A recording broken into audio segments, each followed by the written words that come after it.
Hello, everybody.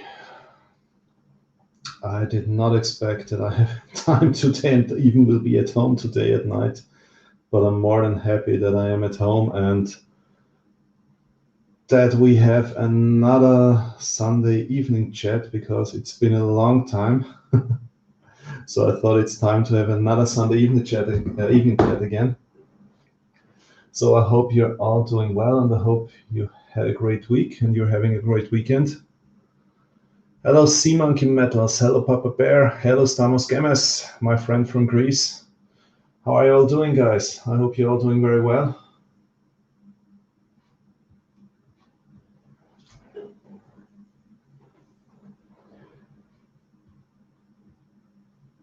Papa Bear says, I like your channel. Thank you very much. I appreciate it. I'm more than happy if anyone likes my channel.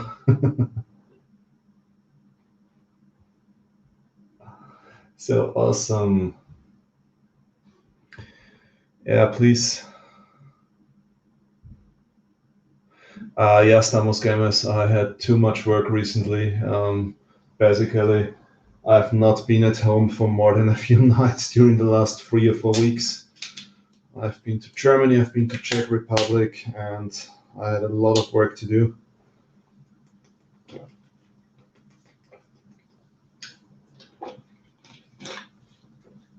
So, Ron, my friend, how are you doing, my friend? I'm back again home, so I will be able to send something your way, hopefully next week, if there are no unexpected business trips. I know I'm not having a beer. Actually, I'm having a cherry juice. It's very good and healthy. Carsten, my friend, don't forget to hit the like button. Yeah, this is a good idea. Please support my tiny little channel. Hitting the like button is always good. Just to remind you, there are a few rules on my live stream. First of all, because I got issues with this, no minors on the panel. Sorry for that. I had some minors on my panel in the past and I got issues because of this, because some people had nothing better to do than reporting me. Then second, no drama, no politics, no alternative facts, no nonsense. So I would like to talk to you about God's money, stacking, whatever, every important interesting topic, but please, no politics, no drama. Respect other people's opinions. This is not a sub for sub chat, and no self-promotion. Have a great time. And questions and comments are welcome in German and English. I always switch between German and English if there are questions.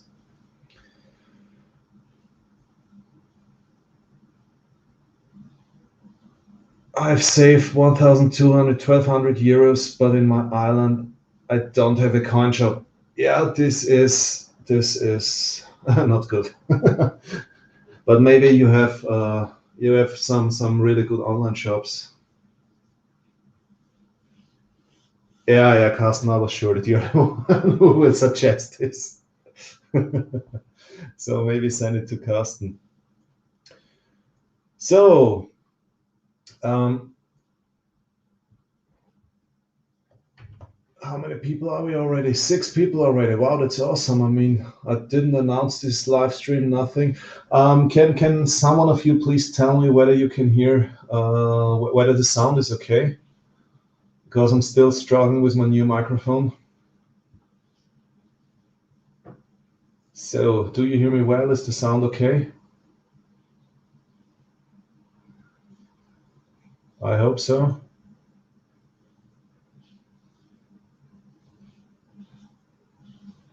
Sound is okay. Thanks, Carsten. So, I will put the link in the top in the live chat. So if anyone wants to join me here on the panel, please feel free to do so. Just as said before, please no minors on the panel because I had issues with this because somebody reported me. Yankee Stacking, hello, my friend. I hope you're doing very well.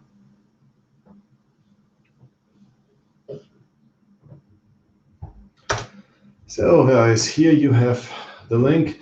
Carsten, do you want to join me on a panel or you just want to stay in the chat? So who else is here? Ryan is here, Fire Smasher, hello. Carsten is here, Stamos Gemas, Yankee Stacking, CarstenHuntzSilver, Sea Monkey Medals. Wow, a lot of great people here. Thank you so much for stopping by. Dropped into here your super cool accent today. Thank you, Yankee. Yeah, this is why I call myself Austrian Stacker, aka Gold Arnie.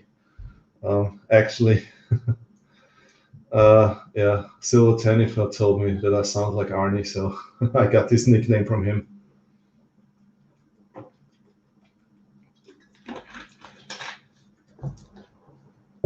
Man, it's another hot summer night here in Austria. It's crazy.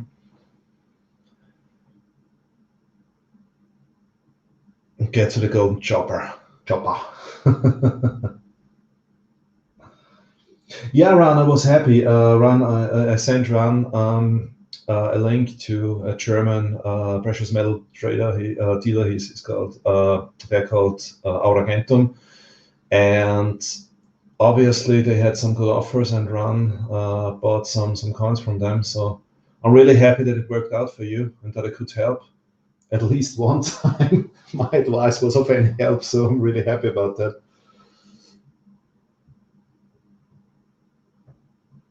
I'm going to pump you up with silver.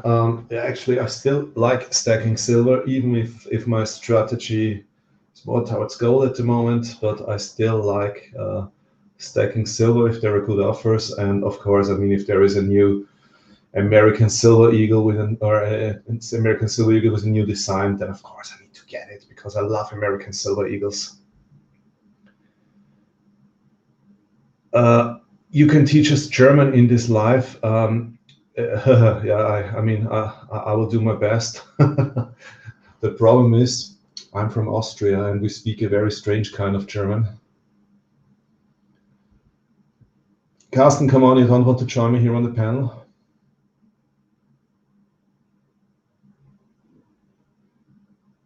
I collect surrounds for the logo and cultural pictures. Yeah, absolutely. Yankee, I said it in my last video. I said I prefer the Type 2 design of the American Gold Eagle, but I prefer the Type 1 design of the American Silver Eagle. I think the Type 2 design of the Gold Eagle is better, but the Type 1 design of the Silver Eagle is better. So I don't know why my camera is doing this again. So can anyone tell me why my camera is always doing this? This is driving me crazy. So you're working beside the stream, okay?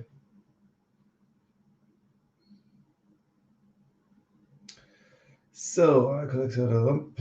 I'm liking the stack Philharmonics. Sea Monkey Metals, you stack Philharmonics, that's awesome. I stopped stacking Philharmonics because this is the most expensive silver coin you can get here in Austria, believe it or not. But why is my camera always doing this? Come on. I don't know what I'm doing wrong, really.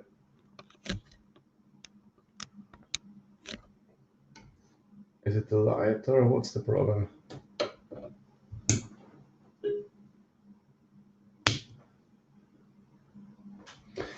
So, sorry, I'm again fighting with my camera. I need to buy another camera. And for everyone who starts with live streams, never ever buy a Logitech camera.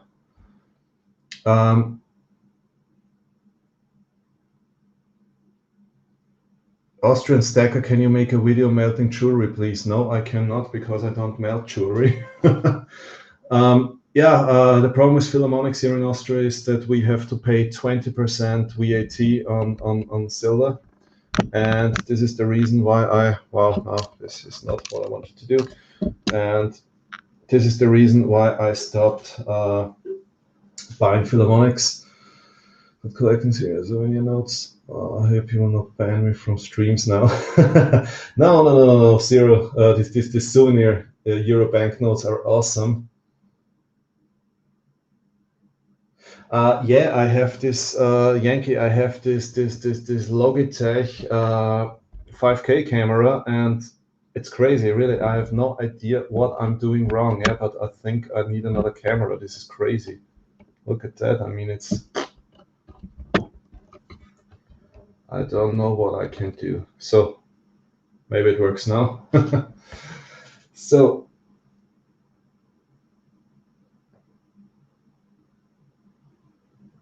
yeah. I mean, for the videos, I already use my smartphone camera. This is much better than any of these cameras. So, guys, as said before, please no minus on my panel, but everyone who wants to join me on my panel, here is the link. So, actually, what I wanted to discuss today is there is a very interesting trend now on Instagram.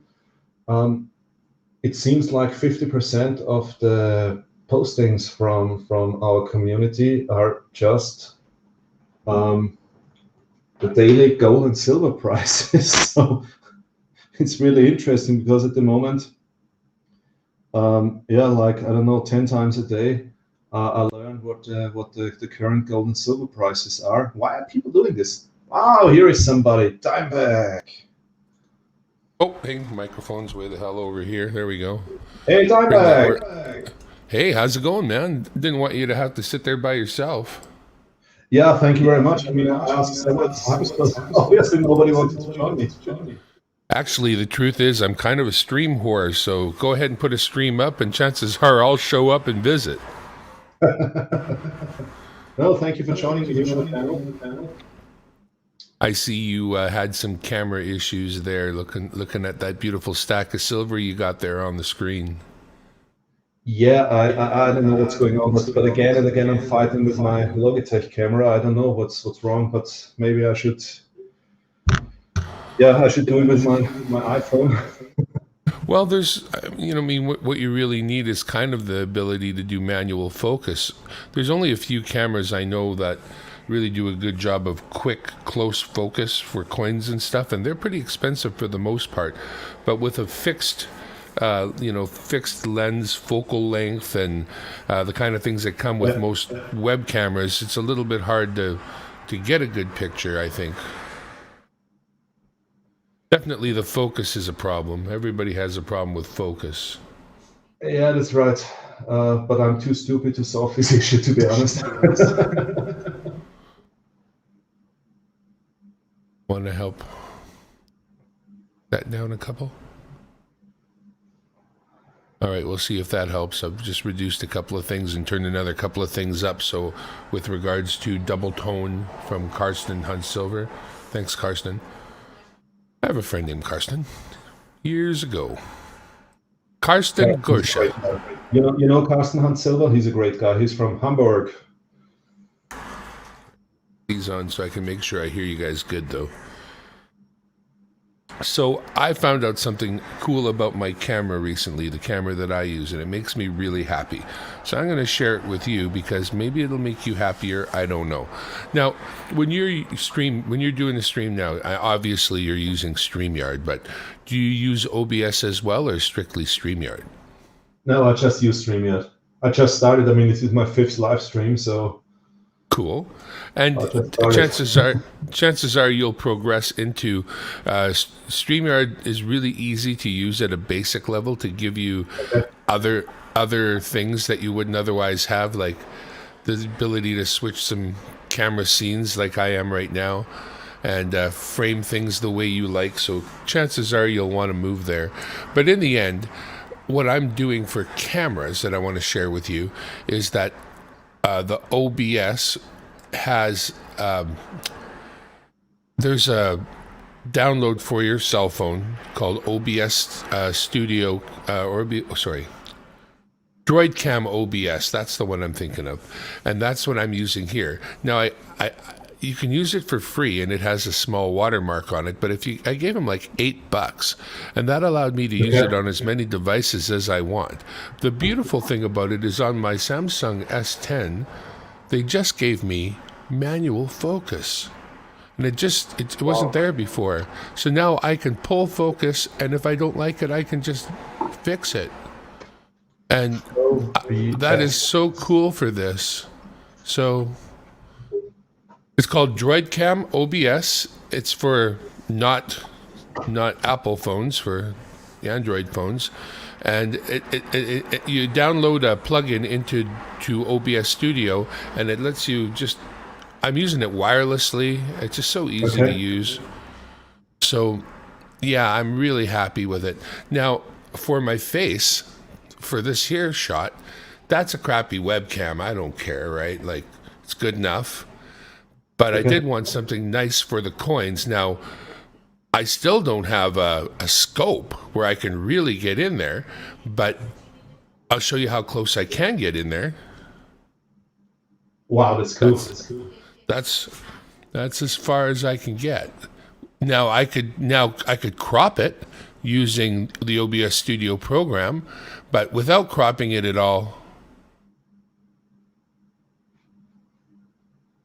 And flip it. And then I just put my fingers on the screen. Now that's another thing. If you decide to try out this DroidCam OBS, you can then open a browser page with the webcam's IP address, and you have remote control over the camera. Let me just open the remote control here. Now I'm touching my computer. I'm not touching the camera, and not connected. It will connect. Oh, I see. I know what it is. I'll tell you what I have to do here. I have to first check what IP address the camera grabbed this time, which was 1.66. I have to go to my web page and just dial in the right IP address, because right now it's dialed into 1.64. So I can edit it. I'll change the 4 to a 6.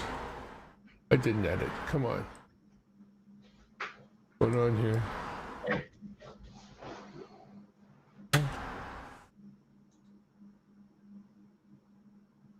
Not loving me here. It will work though.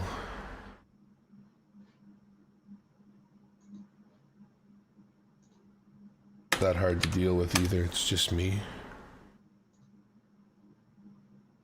I think I've selected wrong information. Oh, 66, that's right. I am doing wrong. Okay, yeah, Carsten, thank you for telling me the issue with my microphone. I know that. I just found out that the only microphone my computer is able to find at the moment is the microphone of my webcam, and I'm speaking directly into the other microphone. So I have a lot of technical issues today. I don't know where this comes from.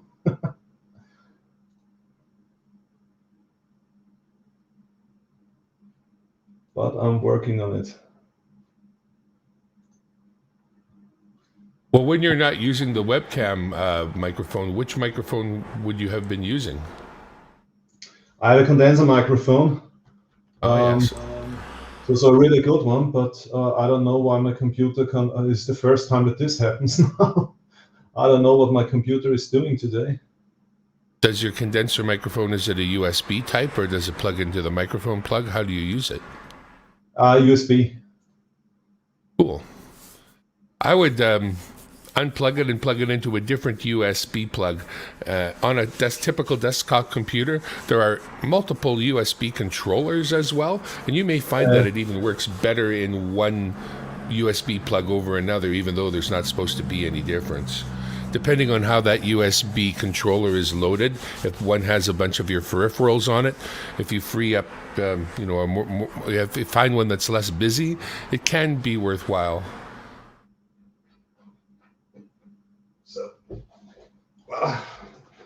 Hey, Jack Galman in the house, Stamos Gems in the house, Karsten, of course, Yankee stacking, duh, can't talk. Pittsburgh Fractional Stacker, You're attracting a lot of Americans with your Austrian ways. So, Carsten, please tell me, is my sound better now because I managed to get my condenser microphone running now? Yeah. Oh, yeah, that's good.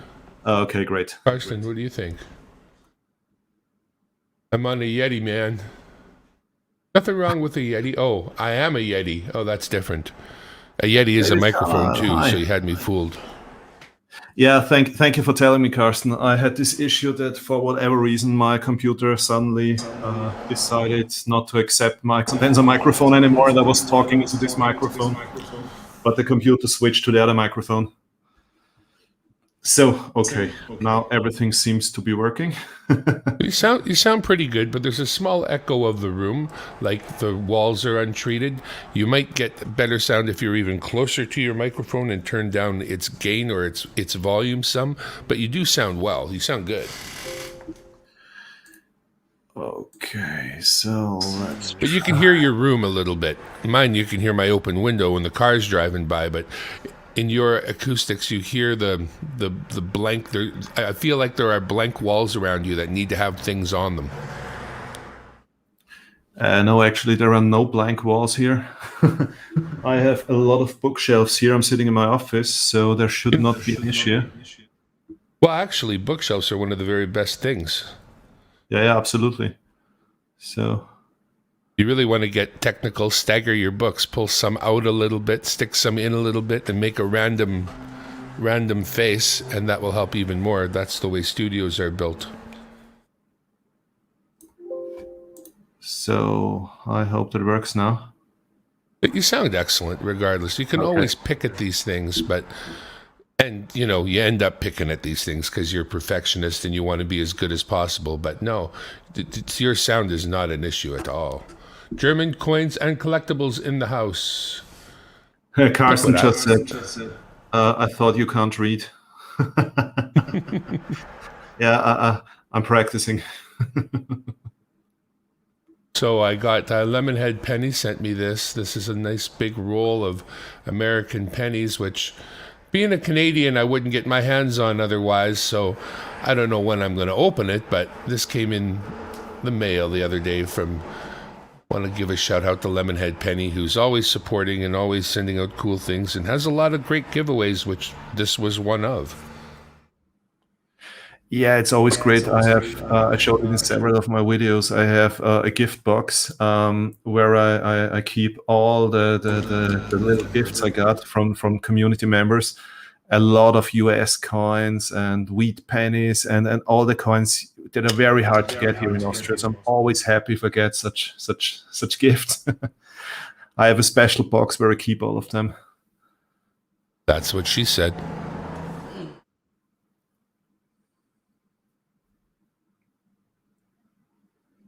See, now with my remote control on the computer, I can control the light on the phone, whether I want it to turn on or off, the white balance.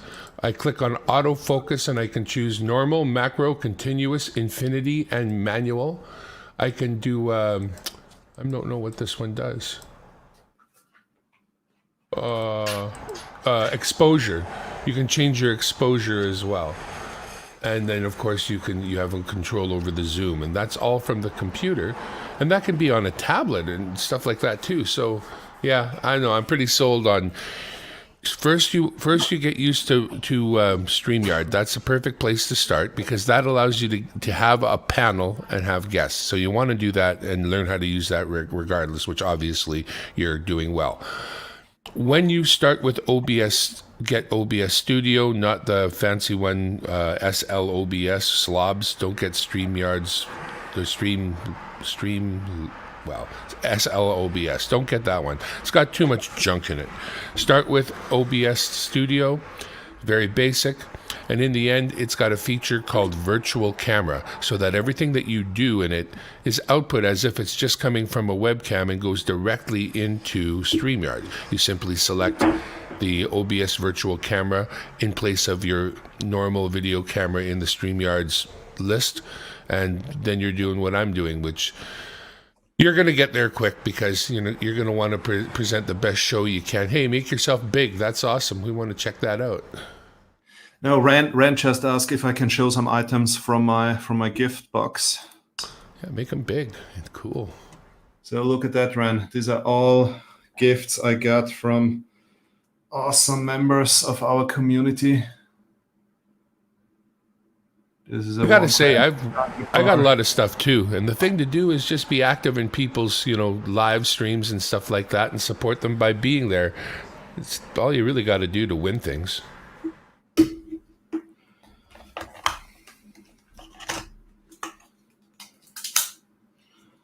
Look, these are all gifts. You have some dimes, and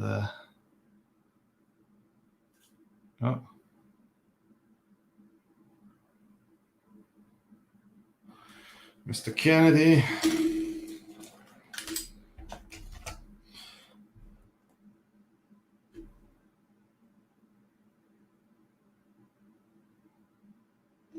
This is exactly what I don't understand. Why this? Come on. No, I definitely need another camera. This is driving me crazy.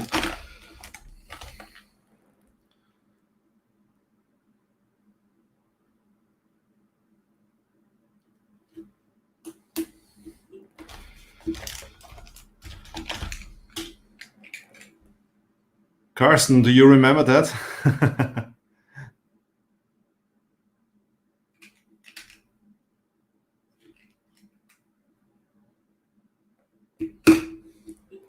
Yeah, to be honest, I have no idea why I get so many gifts. I mean, I appreciate each and every single gift, and because it's all coins that are very hard to get here in Austria, but I have no idea why I get so many gifts. People are so kind to me.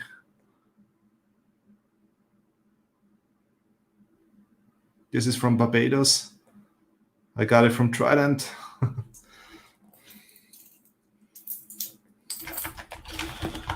So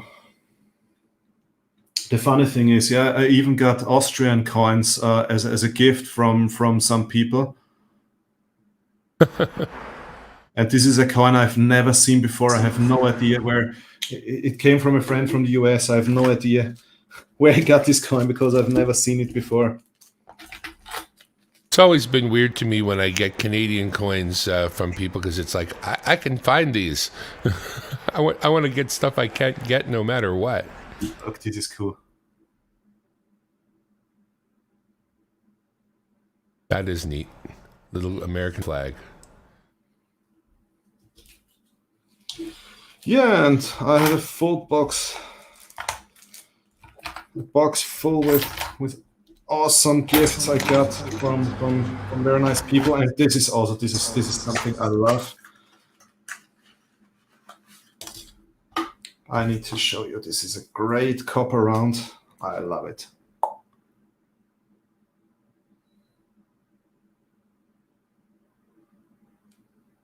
Isn't that nice?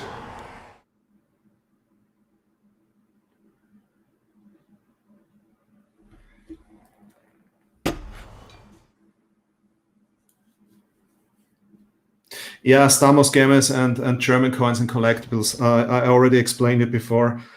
Sorry for this. Rule number 1 in my live streams is no minors on the panel. I'm really sorry for this, but I got problems because I had minors on my panel in one of my live streams, and somebody had nothing better to do than reporting me.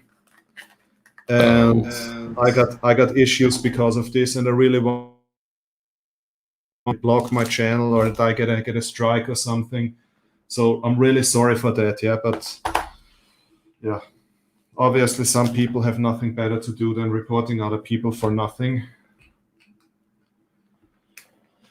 So I decided to be a bit more careful, because I didn't expect that there are any issues with having minors on my panel, because in my live streams I never talk about 18 plus topics, or I never talk about. You keep it family friendly. Yeah, absolutely, and this is why I did not expect any issues. But what can I say? I mean, I don't want to make any further comment on this. This is ridiculous. It's YouTube. We all have to bow to the mothership. Yeah. Well, somebody else put it to me this way. We're talking about the 30% that's taken, and they simply said, take into consideration what you're getting, and how can you complain? The heck? Got I got some smudge on there. Let's see if I can get it's really sad because Damos Gamers and German Coins and Collectibles, they're great guys, great young members of our community, and it's a pity that they cannot join us on the panel here just because somebody, What's weird too is that it's nobody in the coin community. Typically, I wouldn't think it's some random that came by, because we're all very supportive and we want young people in, right? And there absolutely. Are times when we have late night streams when we're not going to be PG, but we lay that out on the line at the beginning, right? Last night we had one that it wouldn't have been for children, but then it's not for children. But an open stream like this when we're chatting coins doesn't make sense, but. They'll take your channel. It doesn't matter if it makes sense or not. It makes sense to them, and they're the gods of YouTube. So yeah, that's what happens.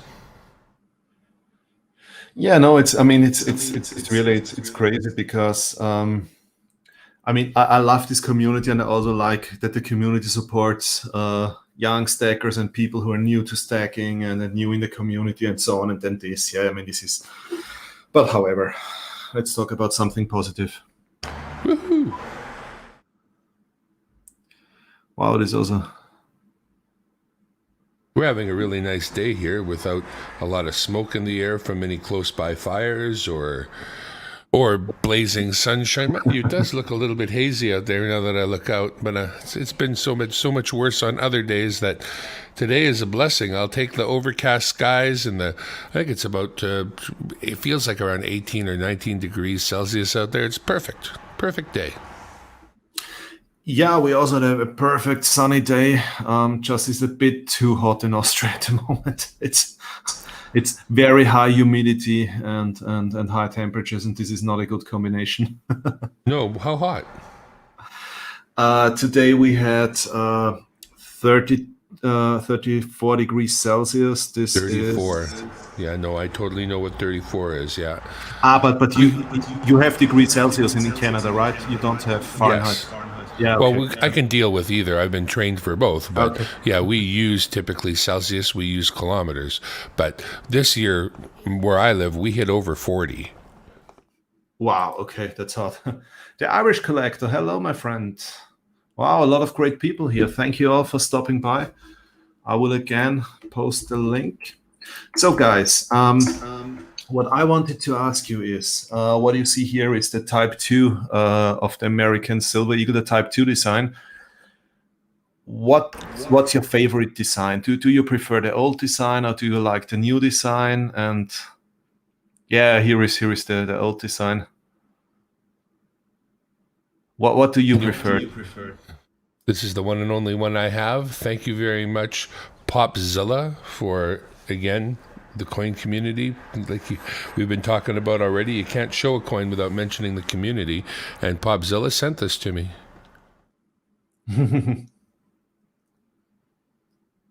I wouldn't have one otherwise, and that's the only one I've got. So that's my favorite one, that particular one. To be honest, my personal opinion is, I prefer the old design of the Silver Eagles, but the new design of the Gold Eagles. Gold Eagles is not a world where I travel, so I'm sure I would take it. I would take any design of a gold thing.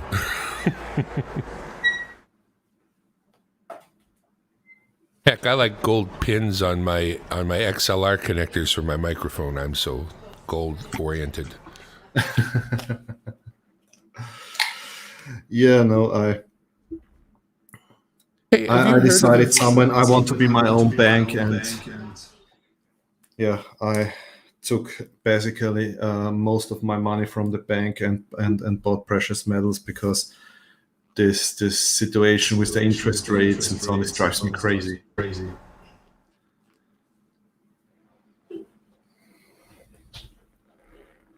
See, all you have to be is poor, and then you have none of these worries.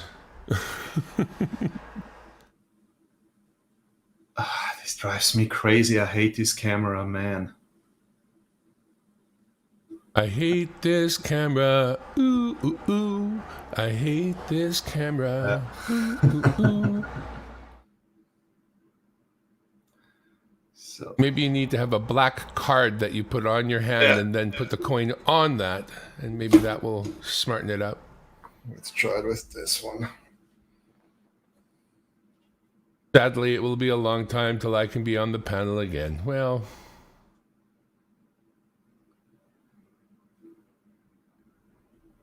I mean, so much work goes into a YouTube channel, you can't ask people to put the thing at risk, and YouTube is so heavy-handed, and if it goes wrong, it's so hard to fix it afterwards. Please be understanding about that, because people put so much time into their channels. It's a tough one. Yeah, German Coins and Collectibles, I'm really sorry about that. Yeah, you know that I really appreciate you as a person and also your channel, and so I'm really sorry about that. Yeah, but since I got reported, I'm a bit more careful now. But all you're missing out on is the panels, right? Everything else, and we're always reading your comments. We'll try to include you as much as possible, always. But, I mean, all you're missing is two old guys talking. Talk to your dad. He misses you. Gold pins. So, what else do we have here in the comments? Who else is here? Carsten is still here. Yeah, Carsten is a bit shy. You got to remember to click on the comments. On the right-hand side where you see the comments in StreamYard, you're going to want to click on those and bring them up on the screen. So pick any comment that you like and just click on that comment, and there you go. If you click it again, it goes away. If you click on any other one, it replaces it. Yeah, I know. I think people are gratified to see their comment on the screen, so it's a good thing to get in the habit of.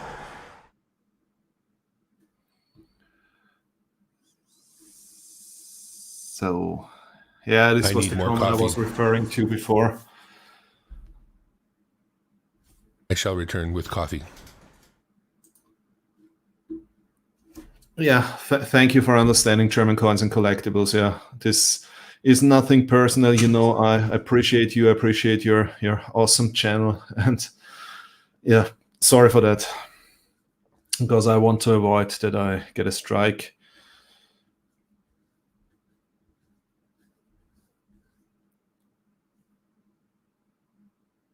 Carsten, you're still shy? You don't want to join us here on the panel?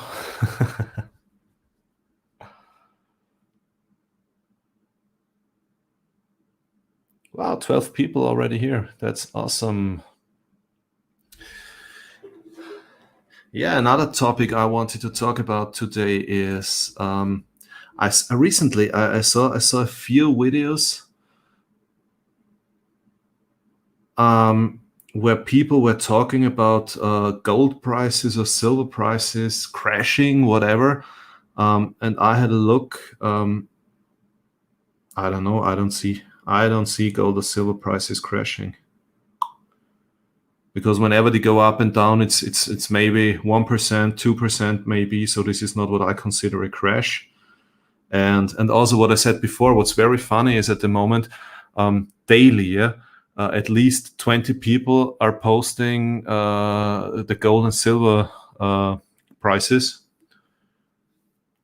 And I've never seen this in the past, but I don't know why so many people post the gold and silver prices 5 times a day.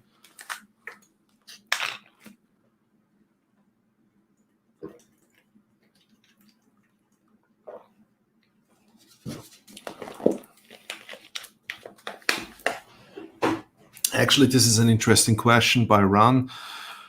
Ran was asking, is your logo in the German flag? No, it's not the Rosenberg family. It's called Lippische Rose or something, I think. Yeah, here the answer already came.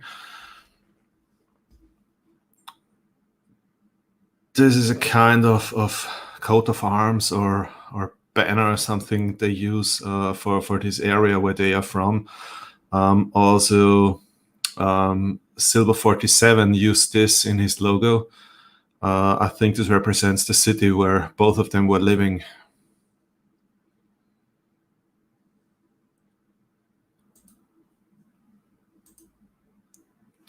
Yeah, absolutely, Ron. I couldn't agree more. Nobody will be poor or rich for buying gold, silver. It is just a way to preserve wealth, not to get rich.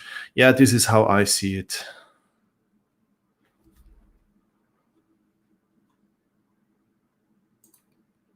Carsten, coming back to the topic, which design is better, the old or the new ASC design? Exactly. I mean, the new design is not bad at all. It's a great design, but if you have a look at the old Silver Eagle and the what is it? Is it a coat of arms or something on the reverse? Exactly. Then you know exactly. You don't even read. You don't even need to read what's written on the coin. You know exactly that this coin is from the US, and this is why I prefer the old design, because this new design, basically this could be from any country in the whole world from my point of view. And the old design, you knew exactly that this is a US coin. This is why I prefer the Type 1 design of the Silver Eagles.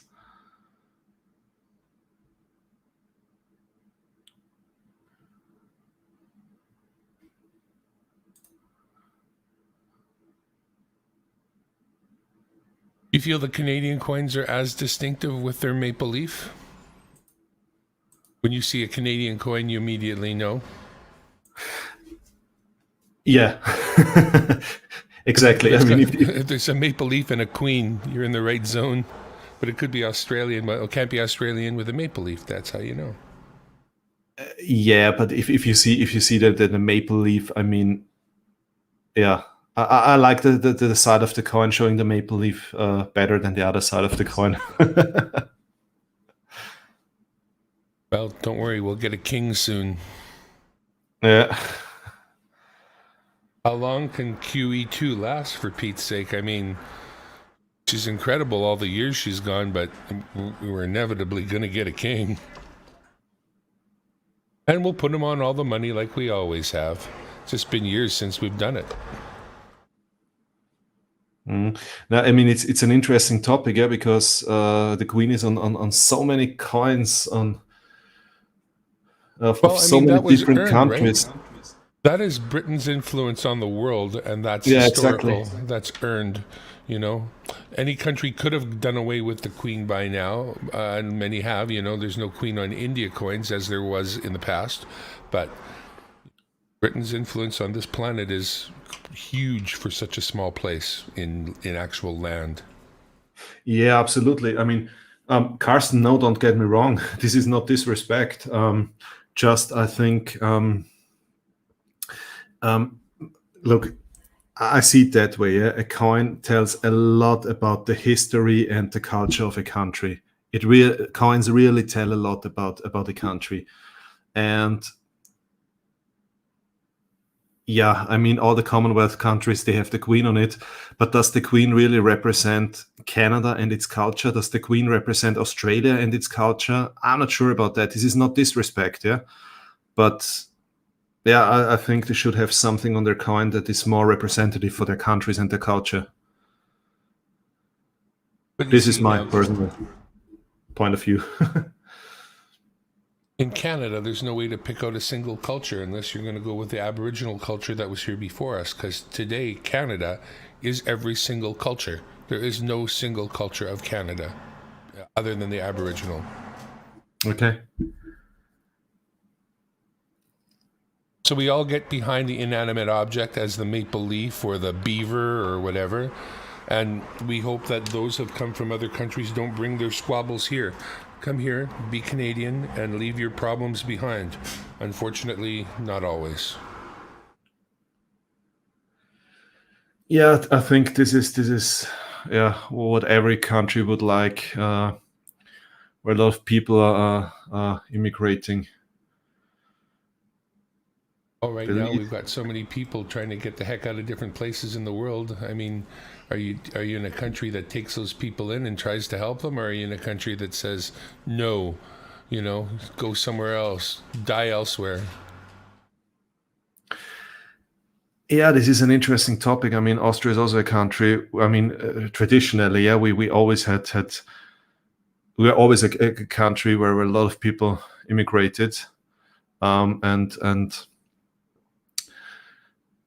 yeah, but it's getting more and more difficult because recently we really got huge issues with people who brought the issues from other countries here and started fights, especially in our capital in Vienna. I mean, yeah, one nationality against another nationality, and this is really this is what nobody wants to see here. I mean, if you come here, then live in peace and don't bring all your troubles with you to another country, because if you want to have war, then please stay where you are. I like the Chinese government. They talk a very big game. Of course, most of us in the West know what they really are, but they've accepted exactly 0 refugees from any kind of world problem. They don't help at all. Yeah. Terrible, but they'll tote themselves as being, just as good as the other countries, and they want to be included, and they want to go to the Olympics. They don't want any sanctions. They want this, they want that, and they chucking rockets and doing stupid stuff and helping no one. No, you want to talk about a regime I can get behind hating wholeheartedly? It's the Chinese government, CCCP. Sorry, not CCCP, but Yeah. Okay. Let's stop with politics again.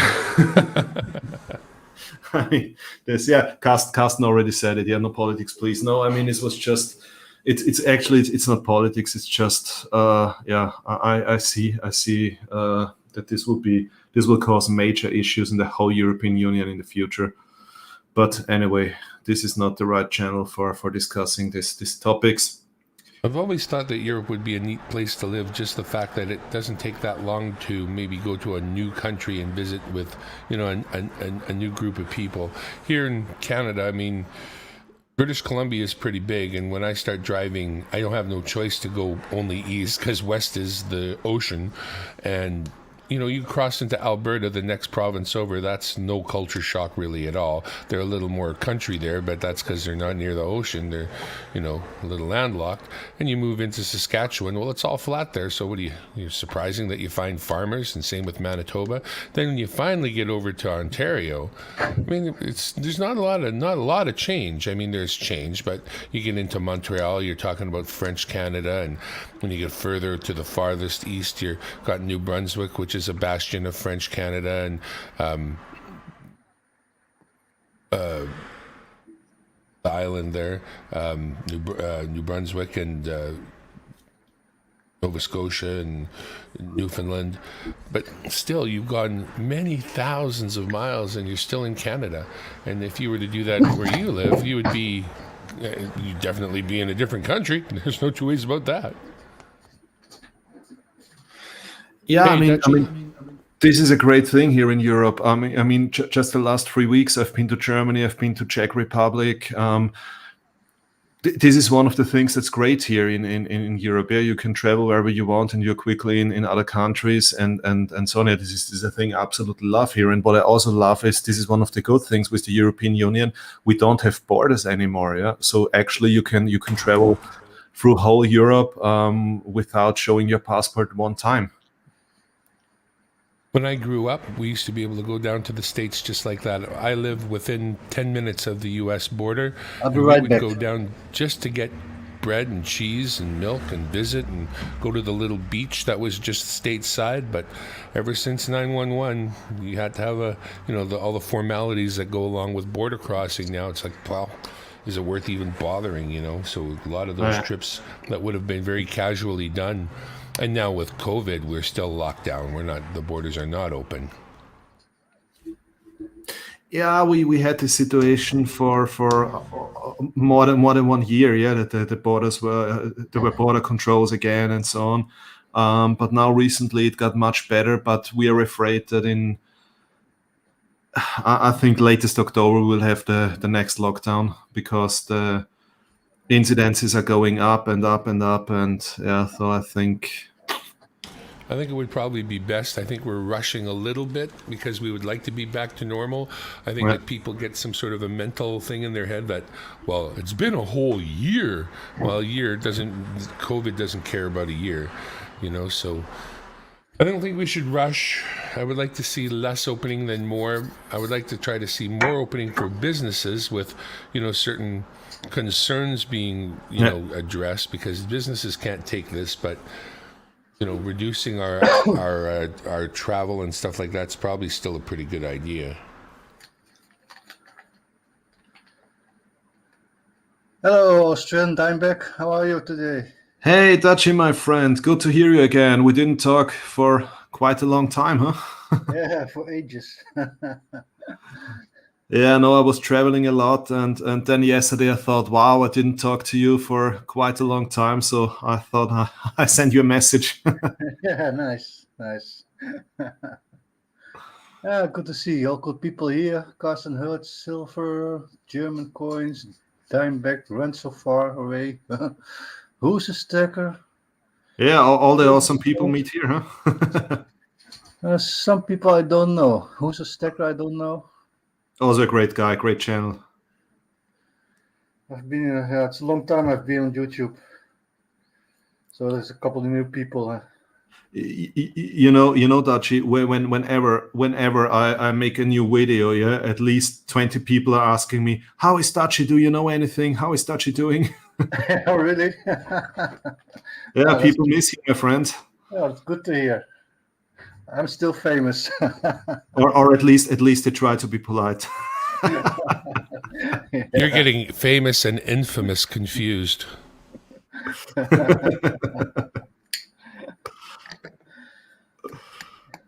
Oh, nice. But everybody knows Baby Yoda. We're not messing around. That's my big friend. Yeah. Who's the Force? Yeah, your cat also showed up in the live stream already. Oh yeah, which one? Yeah. When you were gone, she. the red one or the white black one? Okay, are we going to have a cat off? Everybody grab a cat. I'm allergic. Sorry. So let's check out who is here. Silver Soros, my friend. I hope you're doing well. LNW Show. Hello and thank you for stopping by. Who's your stacker? Silver Soros.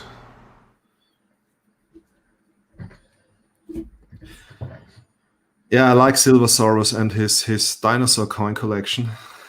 Oh, does he focus on that? Because you can get a lot of great. I know that Numis Canada with Bruce has a dinosaur theme too, and he's got a dinosaur coin from the Dinosaur Museum here in Alberta. So Numis Canada with Bruce, his main logo is his head in the mouth of the T-Rex. I'm pretty sure. Yeah. Oh, Dutchie's giving us the view. Yeah, that's my new cat. They found him on the street 2 weeks ago. That's where I got my cat. On the street 2 weeks ago. Yeah, they found him when he was 6 weeks. Wow. So it was a little bit young, and then I said, "Give him to me. I will take care of it." And now it's 8 weeks. And how does the other cat accept her? Him, yes, very good. Him, her, him. Okay. Yeah, the two guys now. Okay, and going pretty they're happy good. with each other. Yeah. Well, that's Playing awesome. with each other, and yeah, it's going very well. Yeah.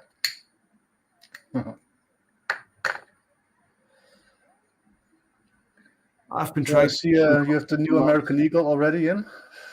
Pardon? You have the new American Eagle. Yes, sir. I get them tomorrow. Ah, that's awesome. Okay. Yeah. Let's do a close-up of just one, both sides, so we can get a really good view of the new one. It looks a lot like the Mexican Libertad, the Eagle. I'm sorry. Back to the focus. This drives me crazy.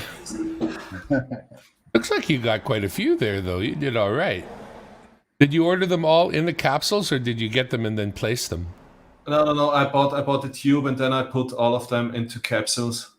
Can you see it now? Does it focus? Yeah. Yeah, not too bad. Maybe angle it so that, the lighting thing now. That looks like nice, one pissed off eagle. I think the first type is a lot better.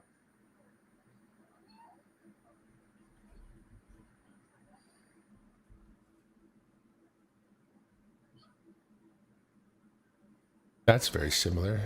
Oh, that is. I think just the letters are a bit different.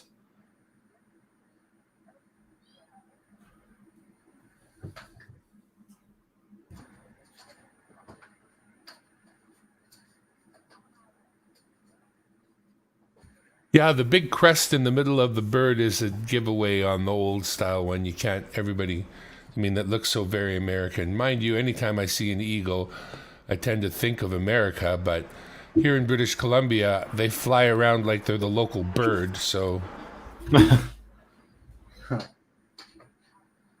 British Columbia's got plenty of bald eagles. So for Karsten, it was not big enough, so I'll show it again. So, what do you think about the Type 2? I prefer the Type 1 of the silver eagles, but I like the Type 2 of the gold eagles. Oh, yeah, the gold eagle's nice. Yeah. I prefer the Type 1 also. It's more American than this one.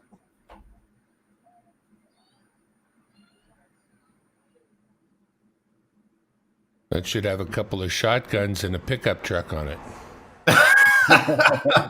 Yeah, that would be awesome. That's real America. That was a good one. Every time you touch it, it should say, "Yeehaw!" Yeah.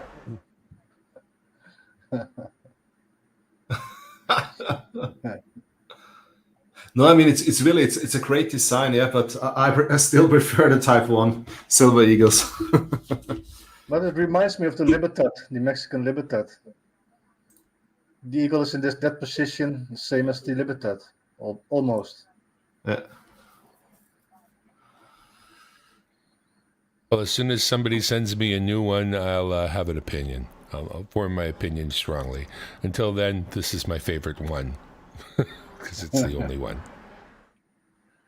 If somebody wants my strong opinion on the subject, feel free. DimeBag, Darren, Lowe, World Headquarters, P.O. Box.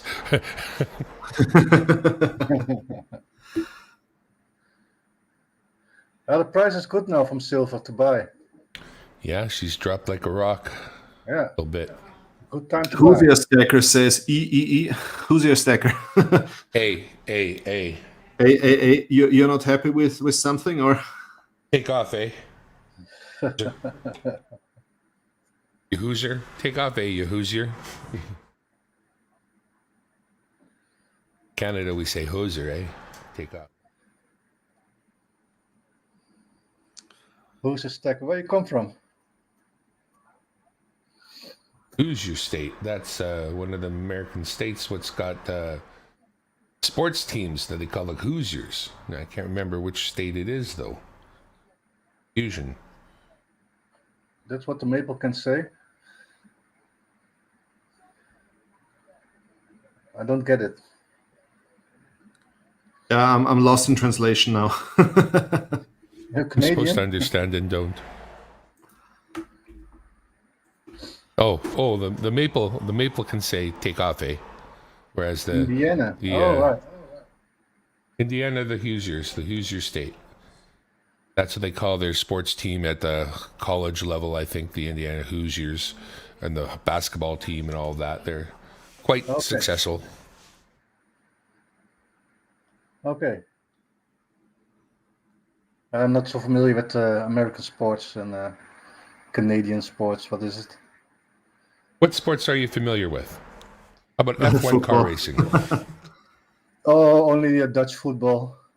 Yeah, but you know Dutch football. That's a pretty small window. Football is what you call soccer. Soccer. We know that. Not a soccer, but a soccer. That's only I didn't because say you guys soccer, I don't said have soccer. the other football. Soccer good. Soccer once, soccer twice. Yeah.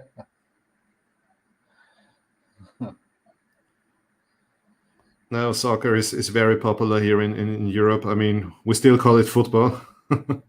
Well, everybody knows that. Yeah, It's the play best with sport kids, because you know? it's the sport you can play once you have a ball. That's all you need. You need a ball. Every other sport you need more. For soccer, football, you need a ball. Yeah, and 22 people. We played soccer at school, or football if you like, and you can go 3 aside. You can go 5 aside. As long as you got some people, you can take shots on one another. As long as you got 2 people and a ball, and if you don't got 2 people and a ball, you need 1 person, a ball, and a wall. Okay. I used to kick the soccer ball against the wall for hours. And we used to do the same with lacrosse, with the big rubber ball. Now, that's a sport you may not know. Lacrosse is pretty Canadian. Lacrosse is a really cool sport, though, and it's rough. It's tough. It's tougher than most sports. Yeah, I'd say it's easily as tough as rugby. Easily. Picture rugby with sticks. Okay. There is a lacrosse club here in Austria that was found by people who studied in Canada, and after they returned to Austria, they made a lacrosse team. But the problem is they can just play against themselves because there is no second team. No one's brave enough to take the sport up. What about that game that's played not too very many places and spelled very strangely, but spoken Jailai? It's Jaialai is how it's spelled, but it's called Jailai. And you throw a ball with a big curved catcher. You catch it in the curved thing that you hold in your hand, and you whip it out of that same curved thing, and this ball is thrown very far and caught. Jailai, that's called. Yeah. That's an interesting sport that's played almost nowhere. Never heard about it. Yeah, I know. Spell it Jaialai, and it's called Jailai. Okay. That's a pretty rugged sport. I think it's mainly played by the rich and rich. Yeah, the elite. I'll call them the rich as far as whether their elite is concerned. That's up for grabs. Here in Austria, rich people play polo. Yeah, I guess so, because once you need the horse, and once you're in the world of horses, well, you're in the world of money again.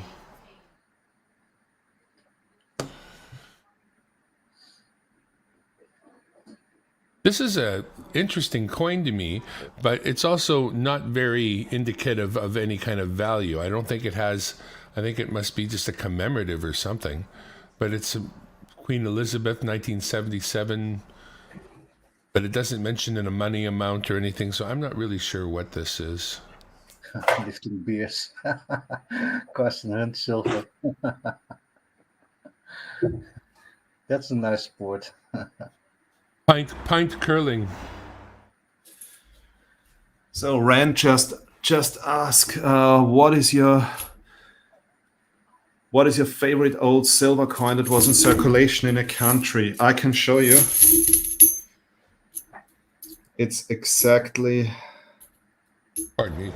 Give me just a second. I want to show you an older one. This one is good. So first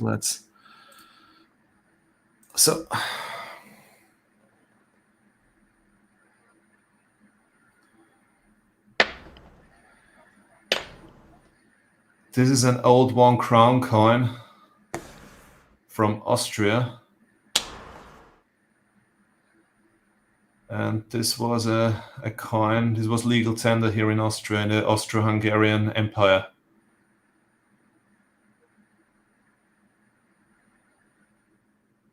Oh, nice.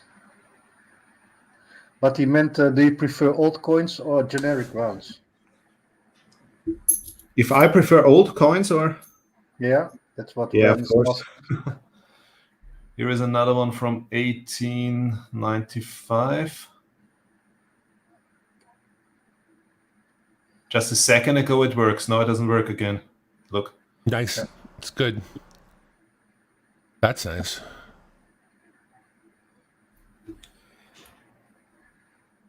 I like this one with the very special toning.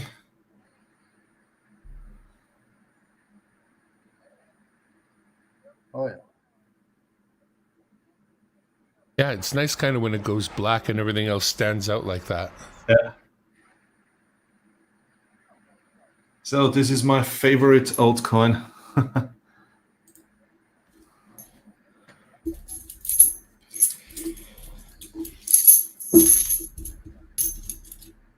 I don't have many coins worth having to put in capsules like that, but Found It Buried sent me a couple of these Canadian ones they're the recent release of the Loonie, and they came this way.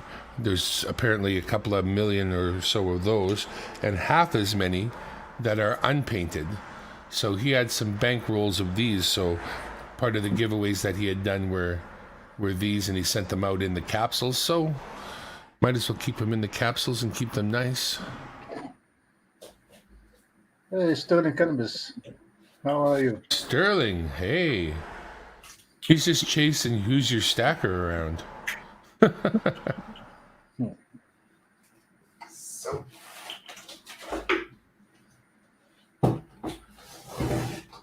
Yeah, they look pretty. You should face the other way so the two queens could have a conversation. Well, how are you today? I'm fine. How are you? I'm also fine. I'm as fine as you are. No, I am truly finer.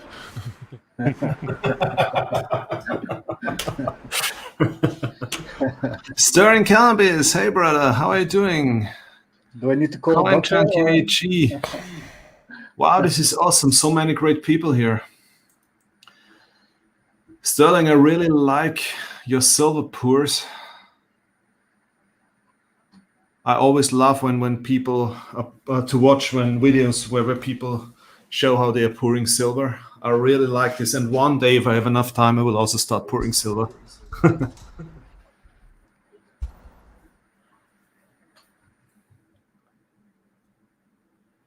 Yeah, it's nice. Silver Fanatic, our friends from South Africa. I hope you're doing well, guys, and I hope you're safe. How are you doing? Silver Fanatic. Ah. Where you come from?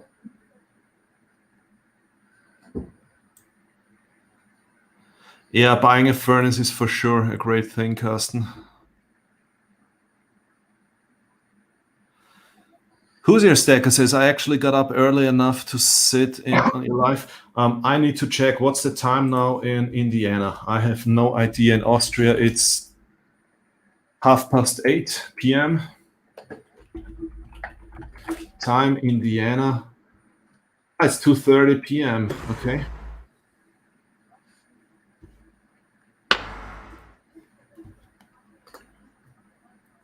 Thank you so much for stopping by, Silver Fanatic. David Carlisle. Austrian, hello, my friend. Thank you. I do have a lot of fun pouring silver. Yes, I know because I watch all of your videos. Dutchie, this is addressed to you. How are you? Sterling Cannabis is asking. Oh. Yeah, it's going well, Sterling. Thank you. It's going better each day.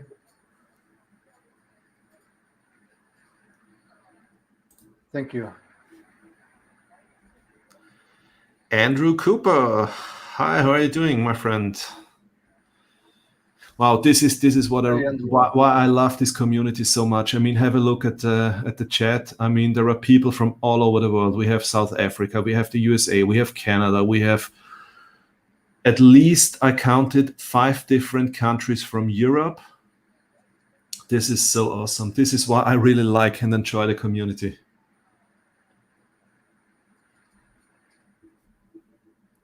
People from all over the world sharing their passion for precious metals and coins and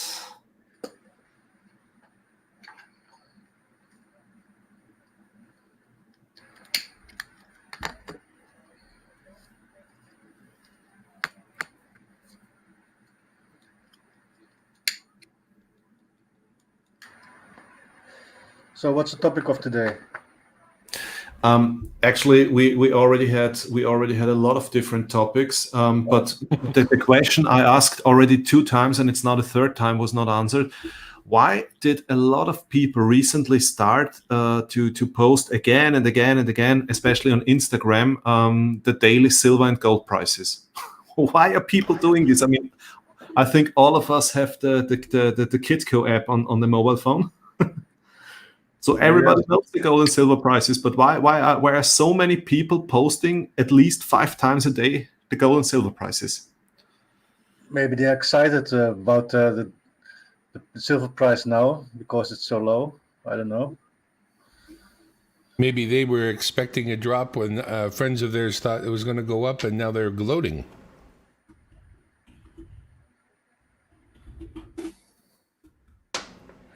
Yeah, maybe. I don't know. I mean, I told you it was going to go down. It was like all of the discussions. Look, the silver squeeze is working. And then again, look, the silver squeeze doesn't work. No, it's working. No, it doesn't work. No, it's working. This was like ping pong. This was for weeks, yeah. You never can win from the big guys. If they want to get it high, they will go up, and if they want to get it low, let's go down. You never This is win. what I say about the gas prices here where I'm at. Every year, I think they know what the average price will be over the course of the year, whatever they want. It may go higher at times, it may go lower at times.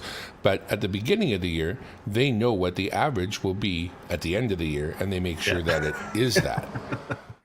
Exactly. Yeah. How much are you guys paying for a liter of gas? I think it's 1.2 something euros per liter at the moment. We're about $1.60 Canadian per liter. No, I pay. Let's see. Where's the Of regular gas, not good stuff. It's like $1.40 per liter, which means per gallon it's $4 something. I don't know for gallon when it comes to gas. We buy by the liter, but that's what. Yeah, but our friends from the US, they buy in gallons. They sure do. 167 euros. Same zone, I guess. Why is it so expensive in the Netherlands? Yeah, it's a rich country, yeah. Yeah, I mean, enjoy the remaining time. You're below sea level, my friend. So the question is, how much of the gas price you're paying is tax? I live above. Yeah, I'm smart, you know. I don't want to live on the west side. Have you seen it? What happened in Holland with the water in south of Holland? Can you repeat that, Dutchie? I didn't understand you. What happened in Holland with the water? No, what happened? In the south of the Holland, we got a flood. Seriously? Yeah. Wow. Yeah, houses are underwater and roads and many houses destroyed. All the water comes from Germany and France. All the water comes to Holland, and then we couldn't manage it, and then it flooded over. But Dutchie, how can the water from Germany and France come to Holland? How does this work? From the Rhine and from another river. Wow. But they all come in on the south of Holland.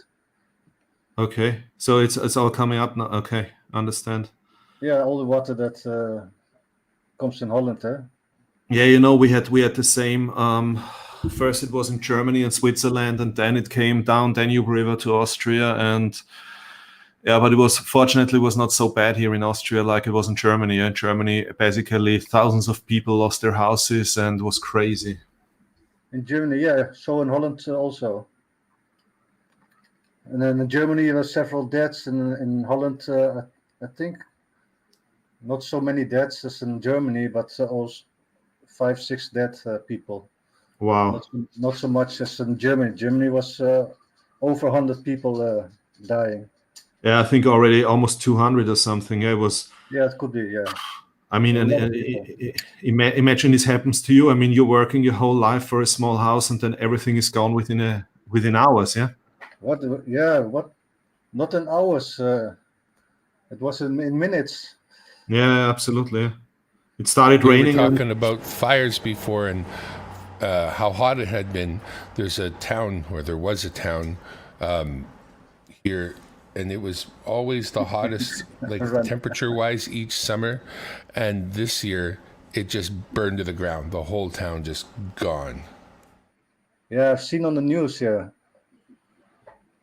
it's terrible. The fires all around the world, and they're making problems about the CO2 in the air, but the fires make more CO2 than ever. And the little town was called Lytton, and in every summertime you would listen to the news and they'd tell you the temperature, but then they'd say, but it's this hot in Lytton, where the top temperature in British Columbia was reached today, and it was always Lytton, Lytton, Lytton. These guys got so dry that there was they're investigating it now, but there was a problem with a train that went through town, and it was on fire, and it literally lit the town on fire. It lit fires along the train tracks, and those went into wildfires and burned the town down. They're going to come to the conclusion that that's what happened soon enough, but that is what happened. Wow. That's terrible. Yeah, Crazy. What can you do? I mean, there was literally a burning train that went by. They stopped it shortly thereafter and worked on putting it out, but it had started the fire on the way through and spread it. Yeah, and it's also so dry over there. Yeah. Lytton's the worst place. Well, Lytton's gone now. It's irrelevant. Wow. Gone. Yeah, this is the reason why. In the meanwhile, in a lot of countries in Europe, it's also forbidden, for example, and you have very high penalties if they catch you if you throw cigarettes out of your window of a car window or something, because most of the fires we have here, they are all from. I'm pretty sure that most of them are from cigarettes. Yeah. It's crazy when it's so dry. You might as well just be stopping off with a blowtorch and starting fires if that's what you do. If you think it's any different than that, you're sadly mistaken. Yeah, in Greece and Bulgaria, yeah, silver sours. That's right. My son was in Greece for a week ago, and then this fire started there over there. He says a big fire over there. Everywhere in the world. Pretty thankful there's nothing close to me here. Good times here for now. In America, it burns for months now, I think. Yeah. They really have serious issues there. But what I liked very much is that most of the European countries sent their volunteer firefighters to other countries to help them out, and I really like this. Yeah, this act of solidarity and I mean, these were all volunteer firefighters. Yeah, so they had to take a vacation. They had to take the summer vacation to go to another country to help them fight the fire there, and this is what I really liked very much. Yeah. It's preventative in a way. When it's done burning there, it's going to burn somewhere else. So the sooner you put it out, the better. If you can put it out where it's not at your place yet, even better. No fire risk in UK. No, but there's a lot of water and rain over there in the UK.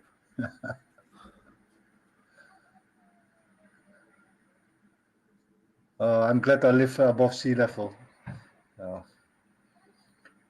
I live in the good side of Holland.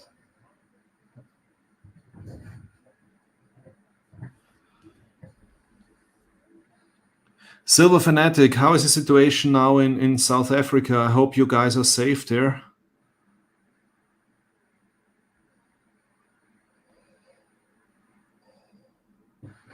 Oh, they also have trouble over there, South Africa. Yeah, they have massive issues there now at the moment. And whenever I see a video from this awesome guy, Silver Fanatic, I'm always happy to see that they are safe. Yeah. Fighting in all directions. Oh my God. Count your blessings, folks. Yeah. Enjoy your freedom. It's so normal for people to be free and have a free life and to do everything you can. But in most countries, it's not normal, you know.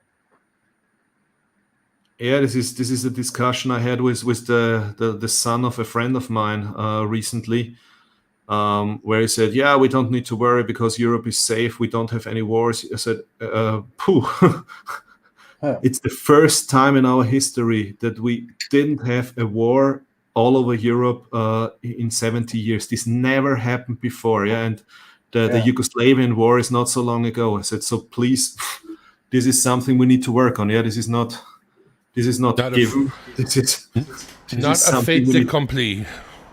Pardon? No, it's not normal. 75 years now. Yeah.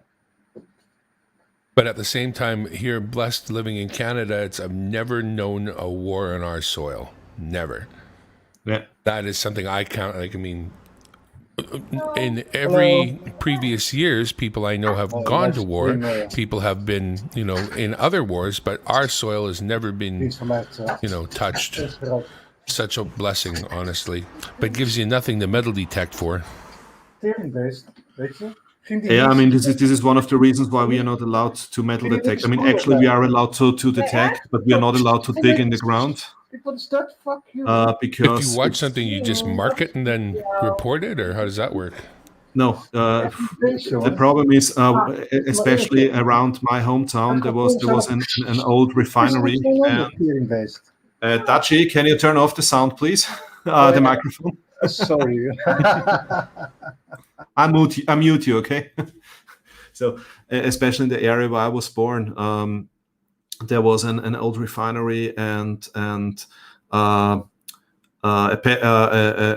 petrol storage and yeah, so huge storage tanks, and there were so many bombs throwing on this area. So wherever you dig, it's very likely to find something from World War II still. And also there were a lot of fights going on in the woods around my hometown, and so you find a lot of unexploded hand grenades in the ground and so on. And this is the reason why a lot of people dig them out, and they went to the police with this. Yeah, said, "Look what I found." And this is why they simply forbid metal detecting in the whole area. So you're not allowed to dig in the ground.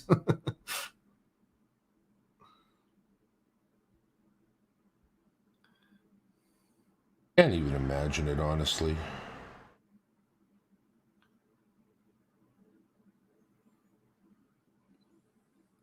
Do you have an emergency stock? Martin Schneider, this is a very good question. I have an emergency stock, but it's not too much food because I'm not afraid of starving.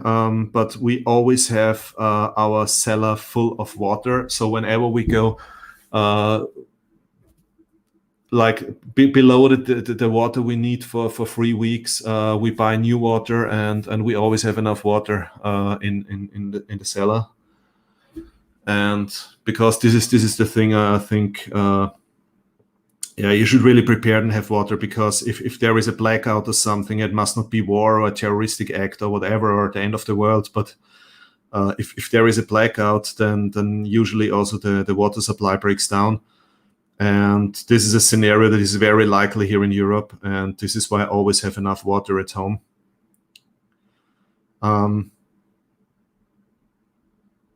What do you think of the fact that technology has made it possible for a person to actually have, not only a generator for their own power, but you could, literally get to solar where you're storing it in a battery and getting completely off grid?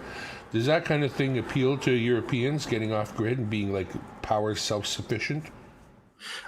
This is getting more and more a topic. I mean, everybody who builds a house now does something that hasn't happened for a long time. People are again putting ovens in their house so that they can heat their house in winter, even if the supply breaks down. But I mean, to be honest, electricity, yeah, I mean, it's also getting more and more a topic that people buy solar panels and things like this, or smaller communities that they invest in hydropower or in wind power, like, I don't know, a wind power generator for a small village or something, so that they get autark away from the grid. But it's not such a topic here. It's more really that people are worried about how can I heat my house in winter, and do I have enough water supply. But Martin, because you were asking for the blackout, from my point of view, this is the most likely scenario to happen, because several times we've been so close to a blackout in Europe, and this is the reason why. I mean, we have a small garden with vegetables and so on in it, and yeah, so I'm not worried about food, but I'm more worried about water.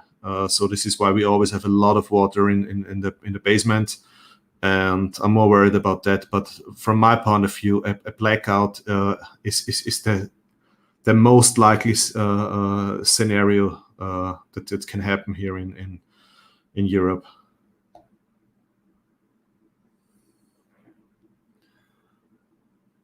I saw this one fellow planning what the future may look like, and he described this, where houses would have solar panels on them to charge batteries, like the Tesla Powerwall at night, and of course the house would backfeed the system, the grid, in order to provide power to the grid if it had extra power or was able to generate it. But also, as soon as you brought your car home at night and plugged it into the grid, that would be a two-way connection. So if the grid got taxed because everybody needed their air conditioner on, there might be a point where a small percentage of everybody's stored batteries, their house battery and the batteries that are connected in their cars, might be given back to the grid, sold back to the grid, to maintain the power with no brownouts and no need to bring on extra surge power creation methods, whether that's an extra plant that comes online during surge or whatever method is used. The batteries will take care of that. So not only do you become self-sufficient, but you also supply the grid with a small percentage of what you have, so that brownouts are no longer a thing. And once enough houses are into this, with not only their house backup batteries, but their vehicle batteries, which tend to be much, much bigger, all connected, then the grid will be supported in a way it hasn't ever been before, in a decentralized way. Yeah, sounds reasonable. Well, the thing is, too, if you're selling your power that you've made back to the grid at a peak time, you also get a premium for that. You're making, over the course of the year, a couple of $1,000s just by selling power back to the grid. Mm-hmm. And the grid people love it, because their problem is forecasting the need for power. And if there's suddenly an issue and they haven't got enough power available and they have to fire up a plant, that costs a lot of money. If they can draw from batteries, wow, that's problem solved. Yeah, I think anyway, we need to find a solution for this, because more and more cars are now electric cars.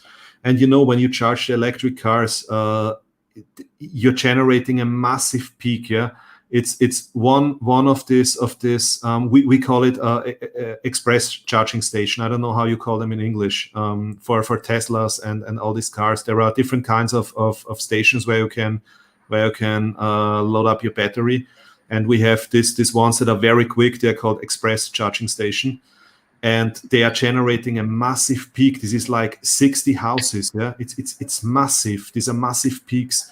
And this is a major problem of the grids, that they don't know how to deal with these peaks. Yeah. just the request of power for these charging stations is so great. Every battery manufacturer already has a battery recycling scheme in place. Everything that goes into today's batteries, almost to the final percent, is recyclable. The current lithium battery is about 98% recyclable. They want to get those raw materials back out of the battery because they're hard to come by. They cost a lot, and they don't want to go to the places where they have to go to get them. So batteries are not going to go unrecycled. Too expensive to not recycle them. I just partly agree to what you said. The reason, the thing is, the major issue are not the batteries that are at the end of their life cycle. The major problem is damaged batteries, and there are thousands, if not saying 100,000 and millions of damaged batteries that nobody is willing to recycle. They are just stored somewhere until I don't know when. And the major issue is really the damaged batteries. The major issue is not the batteries that just reach the end of their life cycle. It's a good one. I like that. Damaged batteries is definitely a concern I've never considered. Yeah. Because every Tesla that had an accident, basically, they just store the battery somewhere at a safe place and do nothing with it. Yeah, so there are massive. I know people who have bought wrecked Teslas with their battery packs, so I don't know how perfect that is. Mm-hmm. I already know of this, so people have bought wrecked Teslas with their battery packs, taken those apart, harvested the cells out of them that weren't damaged. I've seen that.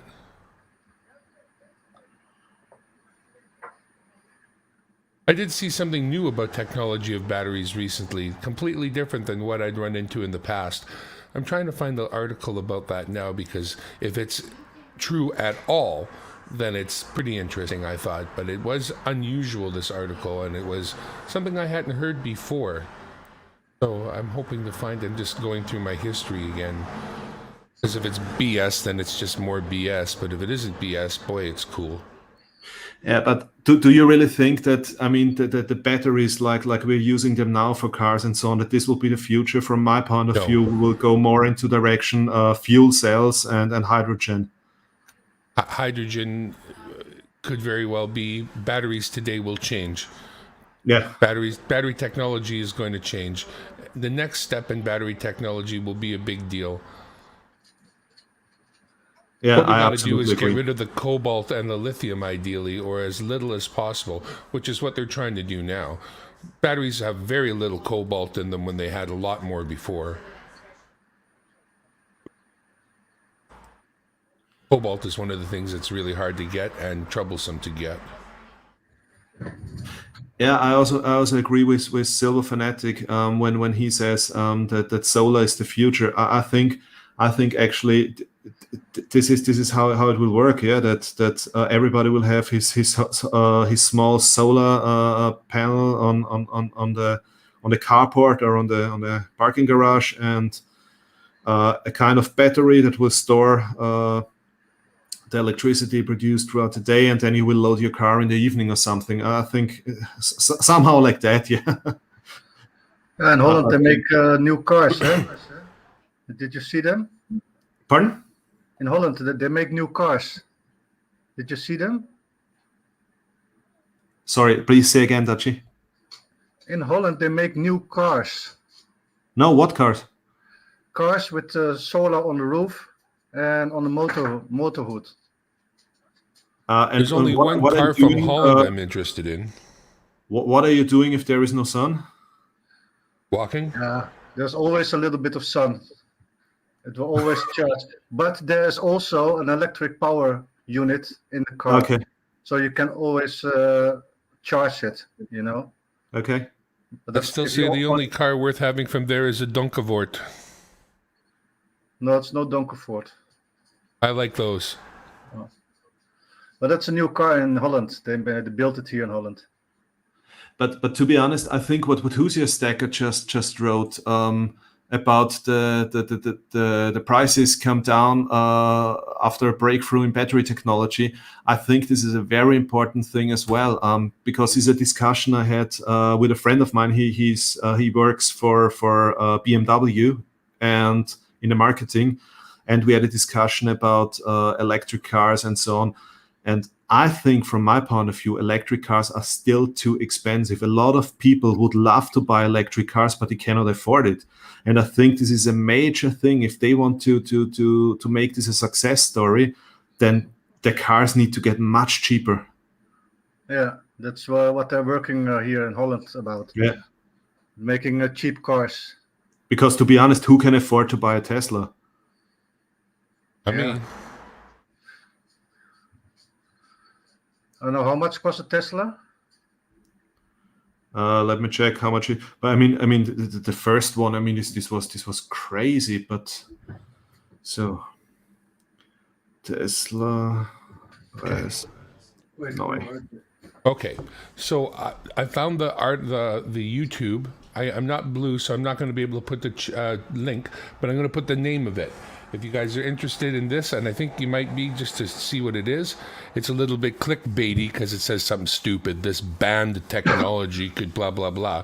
But I found it very interesting. So I would suggest a little watch of this, because if this is BS, then, obviously it's BS. But if it isn't, this is pretty neat. So check it out if you feel like it. 119,000 euros. Okay. DimeBag, I just made you a mod, so you should be able to post a link now. Did you see what Elon Musk is working about? The robot? Yeah, the robot.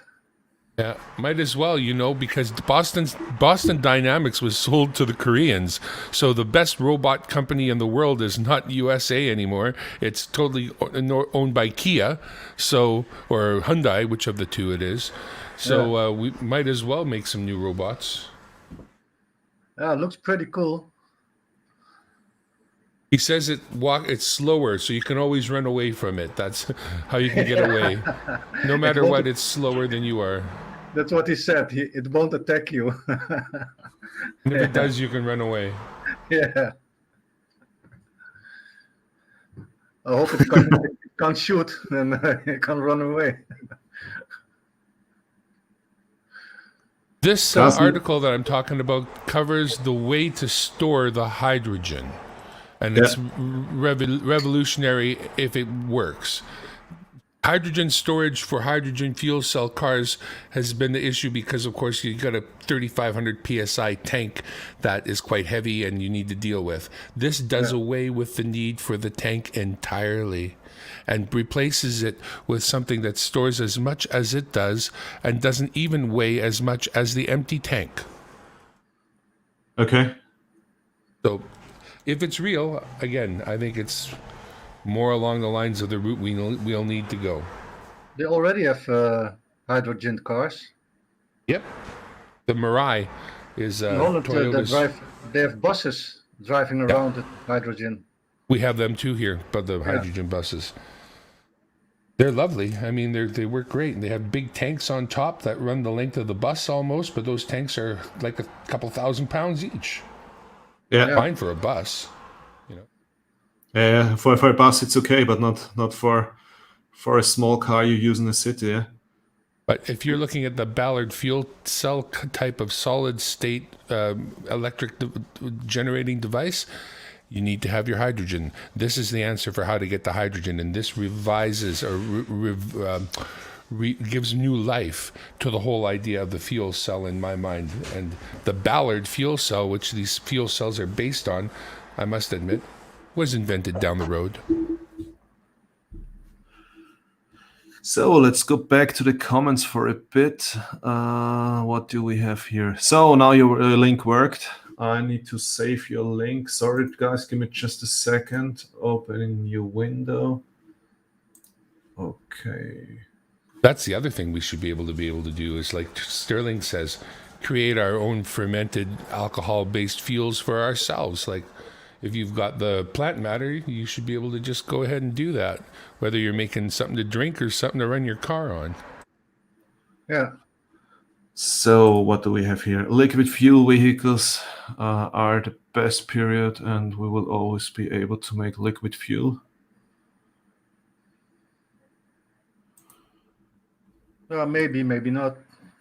Cheapest Tesla models in the UK used are coming up just below £30,000. Yeah, to be honest, I'm not fully aware, but I didn't follow Tesla too much because simply I don't like these Tesla cars. But yeah, if they are already below 30K, then yeah, we could talk about it. Sorry. Yes, to create biofuel that is cheap and trusted is the answer. Yep, absolutely agree. Biofuel is definitely a topic. Just we need to check whether all of our cars are able to burn biofuels and without destroying some plastic parts, because some of the plastic parts, they don't really like biofuel.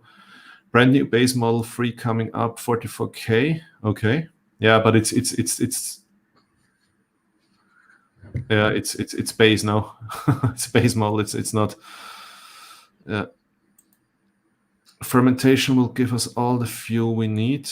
That would be great. Yeah, the first few rockets blew up as well, Sterling, but then rockets got better. I think we're not dumb enough to fill a big bag full of hydrogen again. Maybe we've learned, maybe not. Maybe you're right. Maybe we'll make something that blows up like a Hindenburg, but I'm pretty sure we're not going to go with a giant bag of hydrogen again. Lesson learned. Yeah. Yeah, Sterling, I definitely Hindenburg rings a bell. Look, this is Mr. Hindenburg. He made it on a coin regardless. He looks a bit like Stalin, no? Yeah. This is Paul von Hindenburg.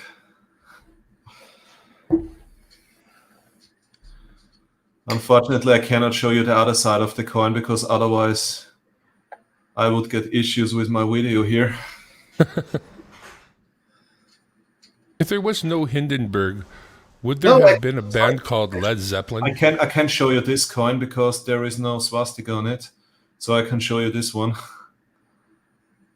Huh.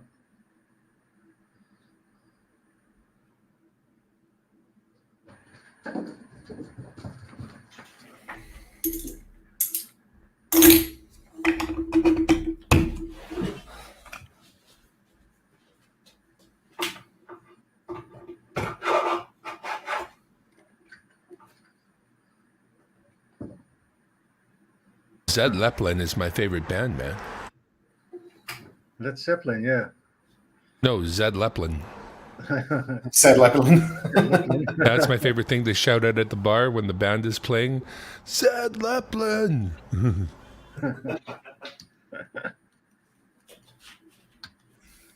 Yeah, I also heard a guy shouting once, Left Deppard. Yeah. That's a good one too. And I like Def Leppard. They're a good band. Even with a one-armed drummer, they kick ass. Actually, as a vocal singer, and I am a singer, yeah, a lot of that stuff you just can't touch. Def Leppard, that is so high. It's so hard.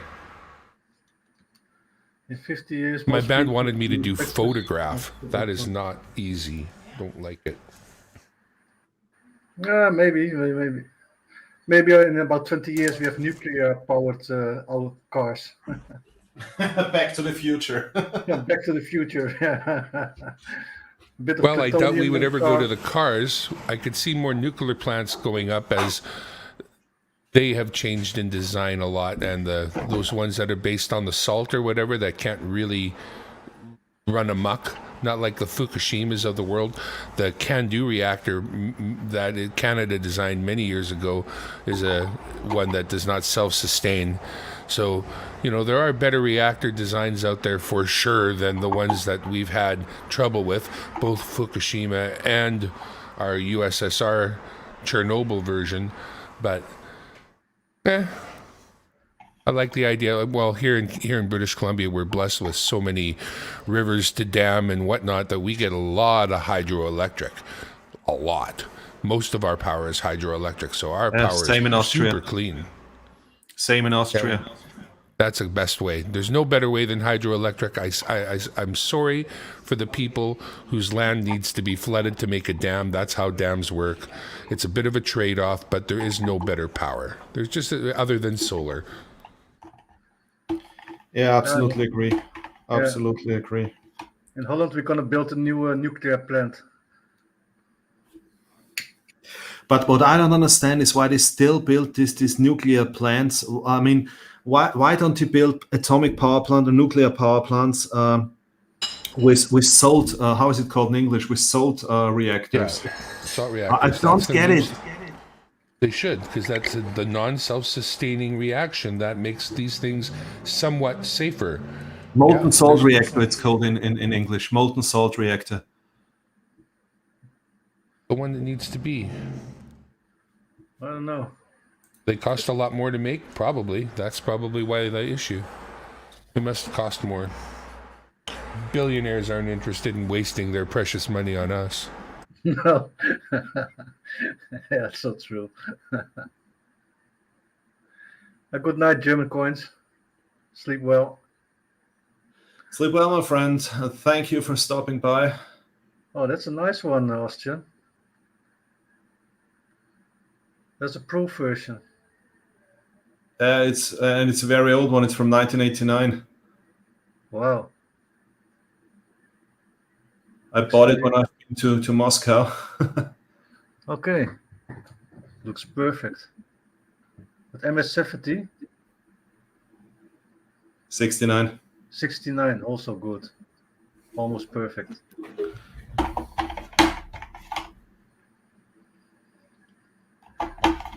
I don't have proof coins. I would like to have one.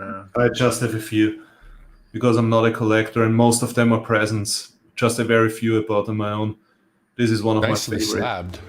Really nice, yeah. I own nothing in a slab. No, I don't have slabs. Maybe I buy one, just for fun. Looks I so would if cool. my local coin shop was worthwhile, but it's absolutely not. There's the fat queen. Looks really porky there. Well, her young pictures are fine, but she just turned into an old lady like you do when you're 90. Yeah, but the early days she was a pretty woman. Sure, she did all right. Yeah. Oh wow, that's also Never proof. hurts to be queen, after all. I have those, both of them, but not proof, I think. I don't think it's proof. Do you have both of them without? No. I just have this one from the Falklands. Very matronly in that one. I usually never show this in videos or live streams because I'm always insisting on that I'm a stacker and not a collector. But basically, all of the things I'm showing you now are presents. Yeah. This one is without text. Yeah, exactly. And here you can see it with the text Britannia rules the waves. This was minted by Popjoy Mint, and they were not allowed to use the term Britannia on a mint because this is protected by the Royal Mint. So they had to take back all of these coins, but a few made it to the market, and I could get one of them. Yeah, about 7,000 of these are minted. Yeah. With a nice queen.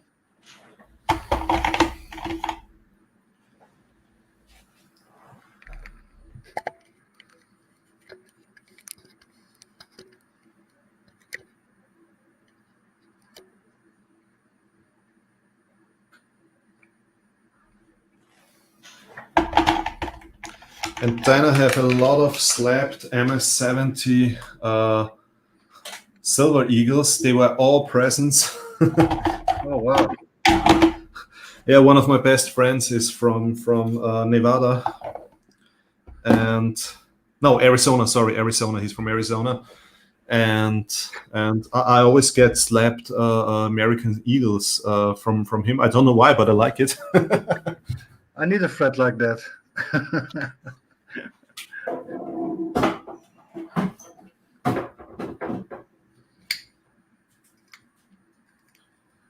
Now I'm interested in trying to figure out why everybody likes you so much. There must be something about you. Me? No. No. This is why I'm asking all the time. I mean, a lot of people are so kind and friendly to me, so I have no idea why. I've got a theory. We all want a friend that sounds like Arnie. Yeah, I'm pretty sure this is the reason, because I couldn't find any other reason. If you play it up just a little bit harder and go a little bit stronger with the inflections, I would love you to do a voiceover for me, something like, "Make sure you watch the channel or you'll be in trouble. I will come and find you. Get to the channel." Get to the channel. Get to the channel. Come with me if you want to learn about coins. Strong coins. Oh yeah, thank you. Hoosier just said gifts are excluded from the stacker creed. Okay. No, I'm really a stacker. Yeah, I'm not a collector. I'm a stacker.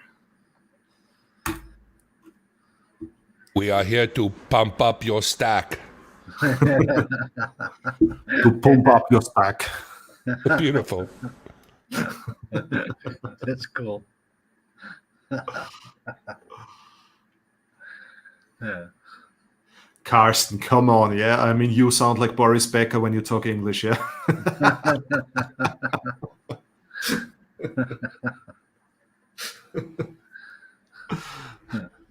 Yeah, this is always the funny thing when we Europeans speak English to each other, because this is the only common language that everybody speaks here in Europe, and then you have all these funny accents, yeah.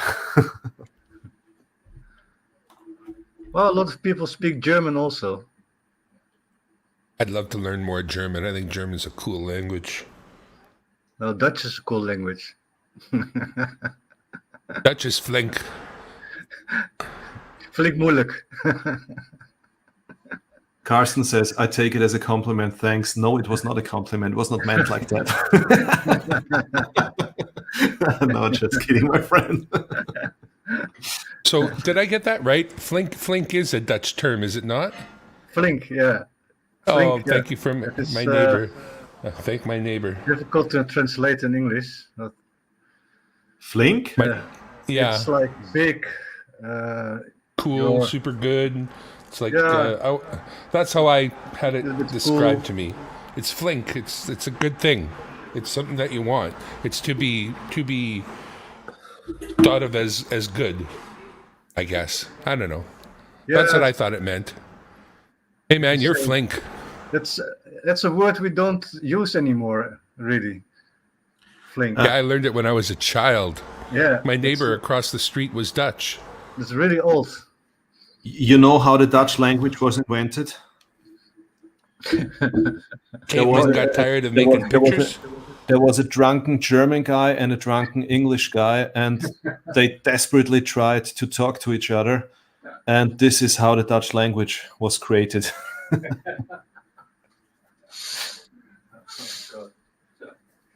I tell you, if I ever win one of those lotteries, I'll come over and start learning everything.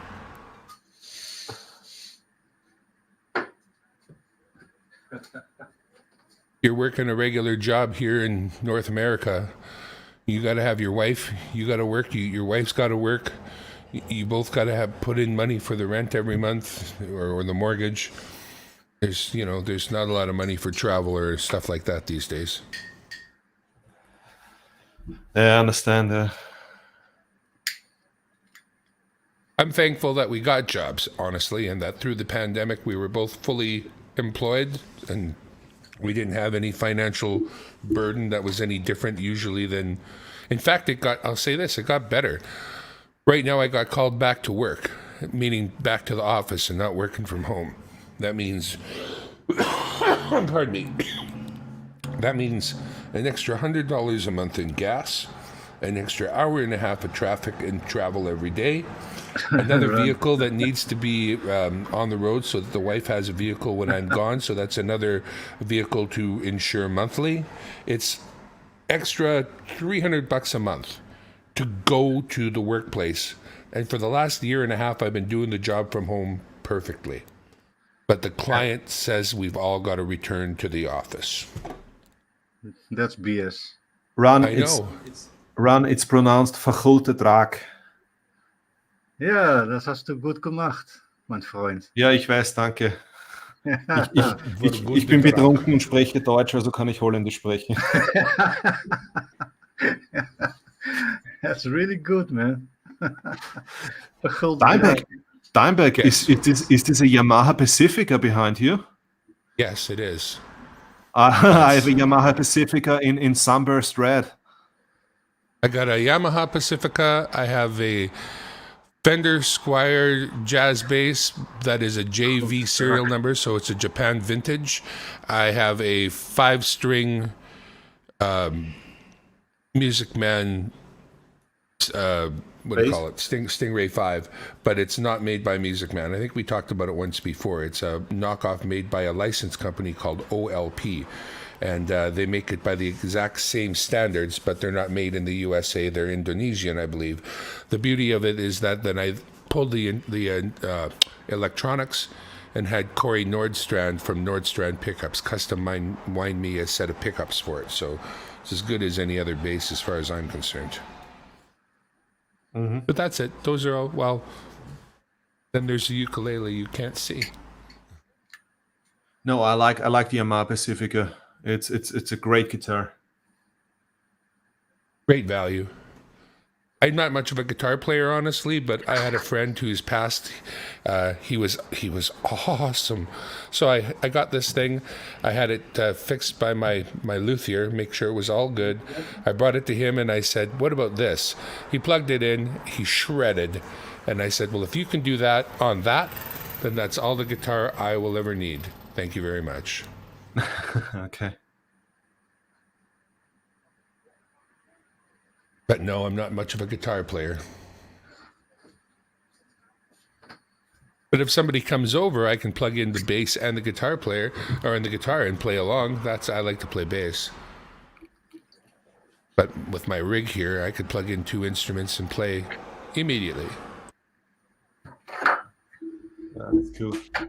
Yeah, music is a very important thing. I couldn't imagine life without music. Well, the system on my computer here starts with the Yamaha UR44 sound interface, right? So that's 4 XLR connectors plus some other line ins. I like having that kind of connectivity to my computer anyway, right off the hop. And then you got a whole world of things you could plug in. Yeah. Prost, like the driver? Alain Prost? Yeah. CarstenHuntzSilver. Prost. James Kuiper. What's a James Kuiper? Prost. Oh, Prost means cheers. Ah, excellent. Prost. Yes. Prost. Na zdrowie. All I have to offer is the empty beer can from last night.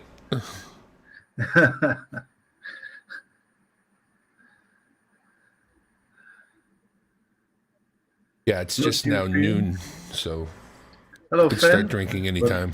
I need to show you something. I need to translate it. This is a thing that we always send to every bass player we know. It says something like, "I guess your girlfriend likes the 2-finger picking technique," and then, "Oh, sorry, you play bass. You don't have a girlfriend."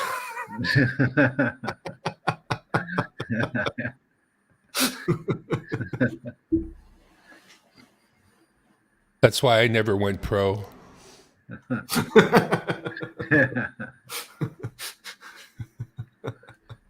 Spectra Sound Studios is a fellow who has a home studio, and he's worked in LA, and he gives a lot of tips, but he has a lot of fun with bass players on that channel too. If you ever want to,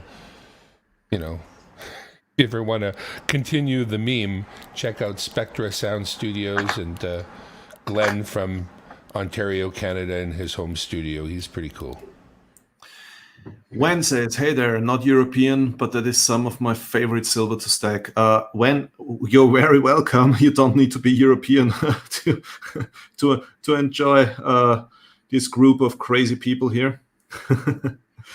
It's a lot of people from all over the world here, and we all share our passion at the moment for music, but mainly for precious metals, silver, gold, whatever. Yeah, so thank you so much for stopping by and being here. What's your favorite bass, Van? If you're a bass player, you probably have more than one. So what's your favorite one? Hey, I'm not a bass player. One's my 5-string. No, Van is. Van in chat, he said. And here I am. He says, okay, sorry, I didn't read it now. Okay, sorry. That's okay. Stacker is here. Stacker, our friend from Sweden. Stacker. Hello, Lion of the North. Lion of the North. Wonder Yeah, what now we have whole 1621 Scandinavia means. here.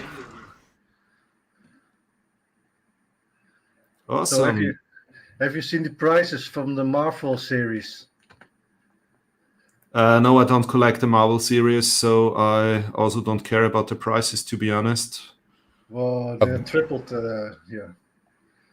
You mean Marvel coins with like colored Yeah. coins and stuff like that? Yeah. Oh, yeah.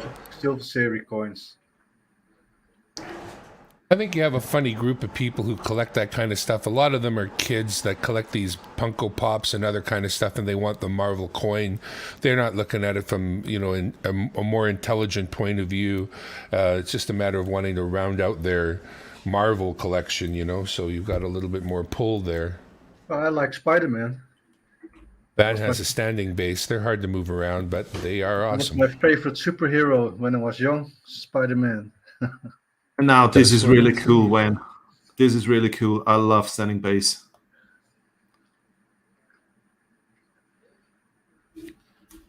Who was your superhero, Dutch? Yeah, Spider-Man was my superhero when I was young. We're man in tights. I mean, yeah, a bit strange. Grown up man wearing. Yeah. Ren said, okay. Yeah, Ren. The boat coins are also up in price, €50. Yeah, Spider-Man, you pay now €150 for the silver coin, 1 ounce. Yeah, Spider-Man's really expensive. It's hard to justify. But does anybody in Europe buy these coins? I don't know one single European who ever bought these coins.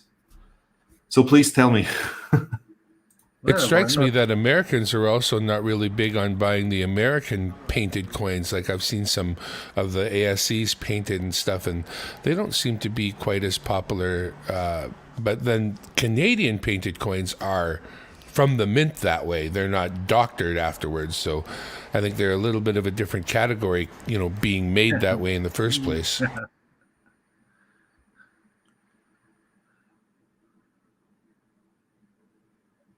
Yeah, that's what I think, Fan.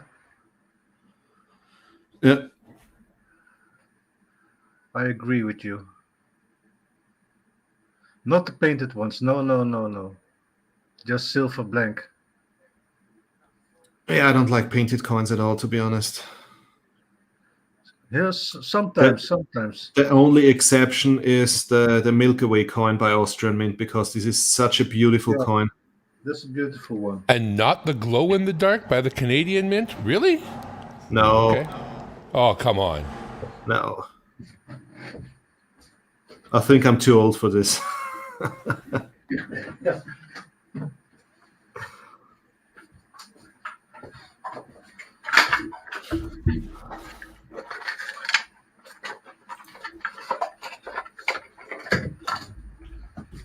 I have not many colored coins, but one of the colored coins I like is this one.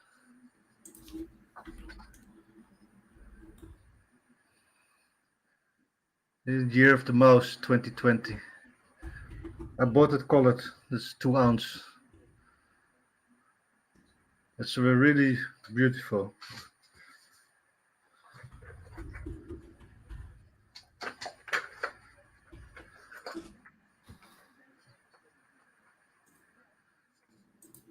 I don't have Spider-Man cards, no, Hunch.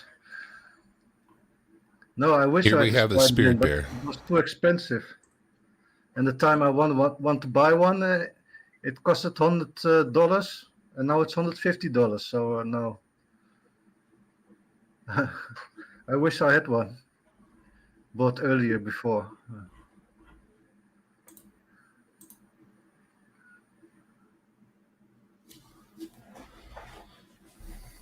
I don't know how to do what you just did. I want to learn how to do that. How to do what? Put the poll.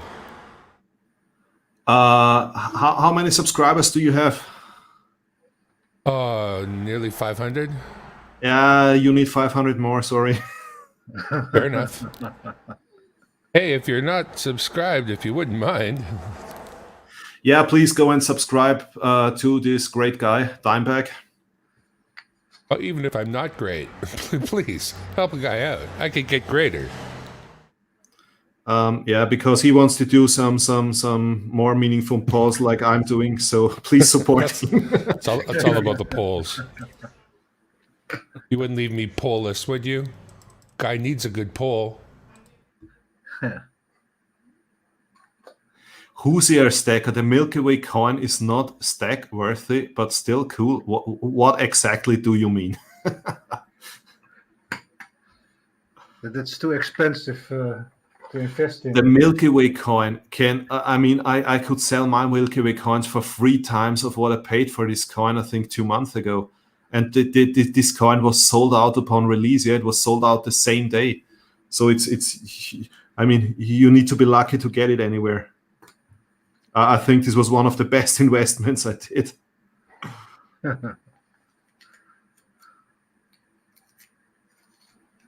And to be honest, yeah, Austrian Mint is a small mint, yeah, so they never have huge coinages, and this is the reason why usually you can sell Austrian Mint coins for a hell of money. For example, the silver niobium coins by Austrian Mint. Usually I buy them for 60, 70 euros, and you can sell them for 300 or 400 euros within 5 years. Wow! Sorry about that. This is why I always buy at least 3 or 4 silver niobium coins whenever there is a new one released. So, because they make it very smart. Yeah, they don't have this huge mintages like some other statements. You meant stackable. Okay, yeah, no, it's definitely not a coin for stacking. It's definitely a collector item. Yeah, I absolutely agree. Sorry, I got it wrong. I didn't get it. Yeah, you're absolutely right. Yeah, sorry, I got it wrong.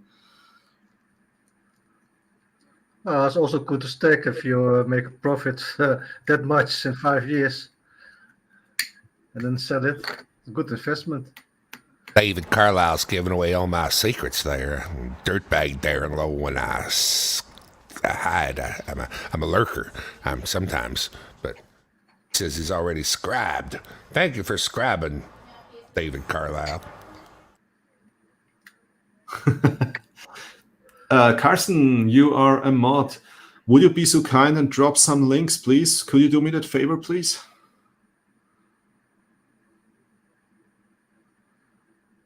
I've got 2 Milky Way. Nice.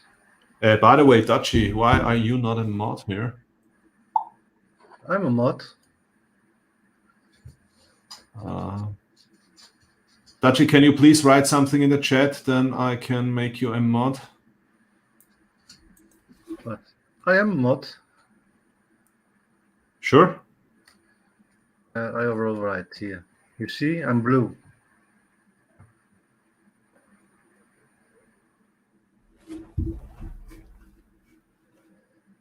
So I still don't see it in the live chat. So what is my poll saying? Yeah, right. I already made you a mod. 40. Yeah. Then your life is over. This is what I expected. The number of people telling me my life will be over soon is increasing. Wait a second. I'm confused. Wait a second here. Got everything messed up. I got to respond to. Is there? I don't know. Rule number 5. I believe in shameless self-promotion. I don't don't know what a rule number 5 is. Is that a thing? Because I don't know it. No, I don't have an issue if people come up saying I'm close to a milestone or whatever. I don't have an issue with this, yeah. But I've seen live streams where really 90% of the posts in the live chat, of the comments in live chats were just, please subscribe my channel, please subscribe my channel. My channel is so great, please subscribe my channel. And this drives me crazy. Yeah, this is why I said no self-promotion. If people say, look, my channel, please. Yeah. If people say I'm your friend. I'm close to a milestone, whatever, please support. I don't have an issue with that, yeah. But I will be your best friend. I won't do any of those things, and I'm nowhere near a milestone. Please don't subscribe. Unsubscribe right now. And punch me in the throat. Yeah, but we should someone make a live stream where we talk about and please also subscribe or visit his channel, CarstenHuntzSilver. He's one of the best guy of the European community. So I will post his link. Give me a second, CarstenHuntzSilver. We should make a live stream talking about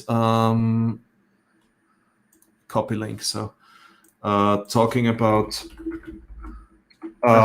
about nothing first, and then we should talk about all the things that happened during live streams.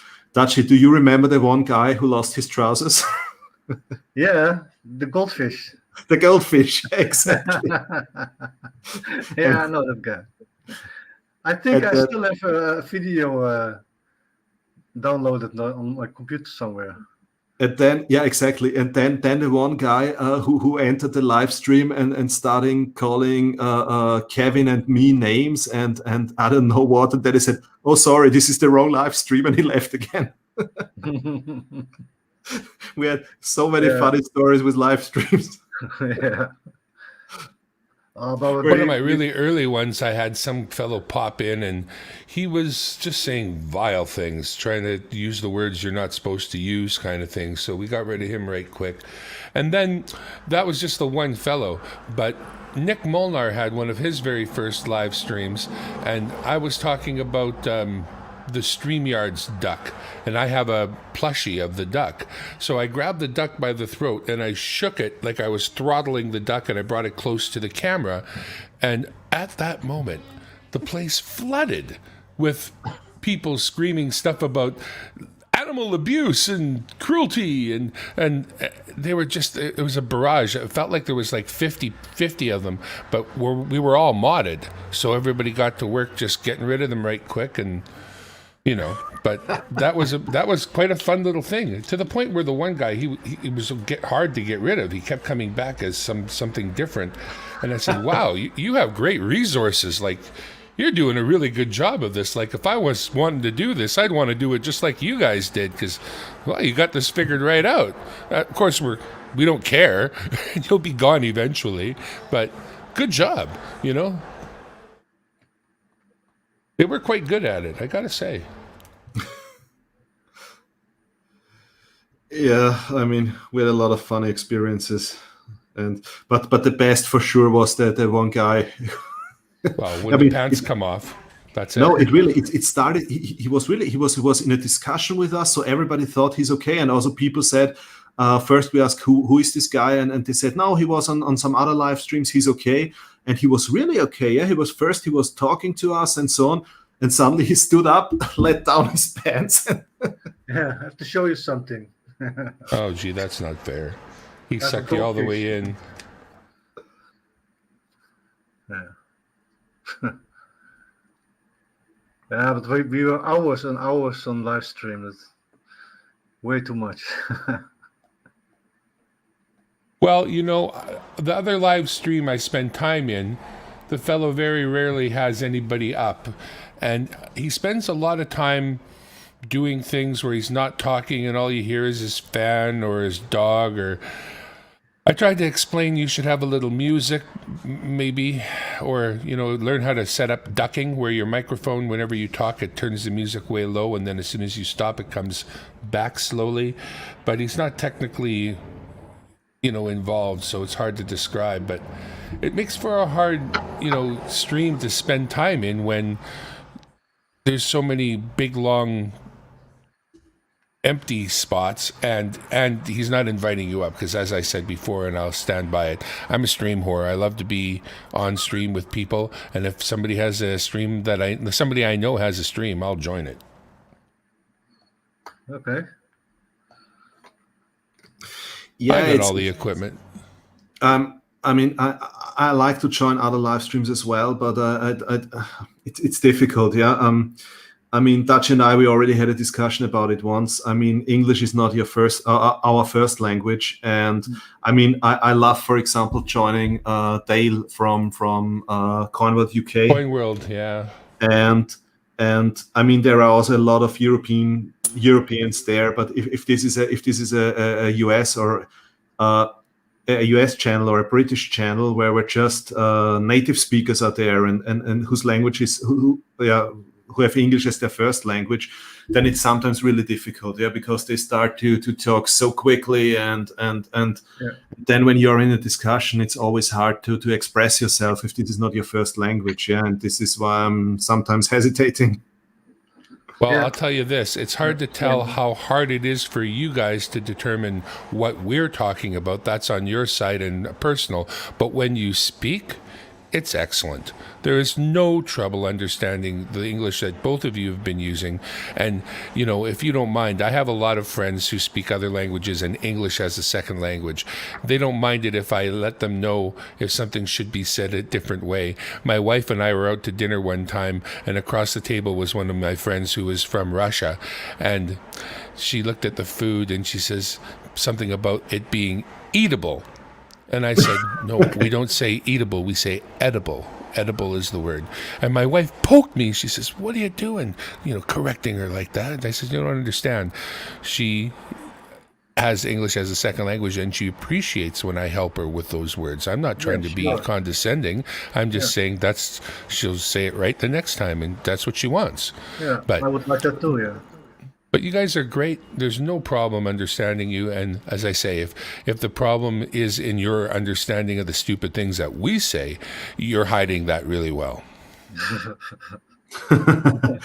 No, I mean, it's for example, I don't know. There was one live stream I was on, and suddenly a guy from Cornwall joined, and then. I don't know whether Andrew is still here. He's from Scotland, and then all the British guys started to talk to each other in their accent, and I didn't understand a word anymore. Yeah. But listen, if you can understand Andrew, you're a special sort of person. Andrew is hard. English people they can't understand him. The English people have trouble to understand him. He's like Welsh or something, right? Because that Welsh accent is heavy. Yeah, really. I get every third word, and I figure it out from there. If you're getting every third word from Andrew, you're doing well. Yeah. Yeah, right. Okay, I thought this is just an issue we have. Okay. No, with him, no. I get emails and chats from English people. They say, "Don't worry if you don't understand them. I don't also." Okay. Love and respect, Andrew. Yeah. Yeah, but he's funny. He's talking so fast, and that's funny. But there's no reason I mean, I wouldn't change a thing. Kind of where I'm going with that. I wouldn't change a thing. What a great community! Better than any other that I've ever run into. Sure. No, absolutely, yeah. And I've spent a lot of time with CB radio and ham radio where you can reach out around the world. That's what I call this. This is my replacement for my CB radio, my ham radio. It's the same. I got the equipment for communication. I got a microphone. I get to play with dials and buttons. It's that need in me that's being fulfilled. I used to have a ham rig and a big antenna on top of my house and all that, but I moved. So now I have this. Yeah. My own TV station. I have to say, YouTube really helped me a lot during the pandemic because I'm used to traveling a lot, yeah. So I really travel a lot for business and also private. We are trying to explore the whole world, and suddenly I couldn't travel at all anymore, just sitting at home. And YouTube really helped me a lot because I could talk to people from all over the world.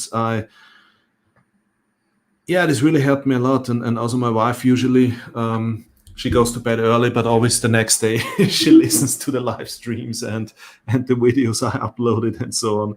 And so I have to say YouTube, and also we've been out in the middle of the night when nobody was out there during the first lockdown, when nobody knew how serious is this pandemic and so on.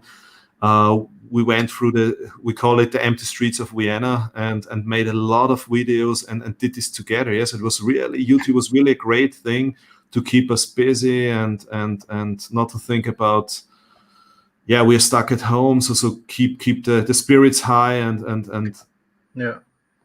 This was really a great thing, during especially during the first lockdown. Yeah, in the beginning, it was really fun.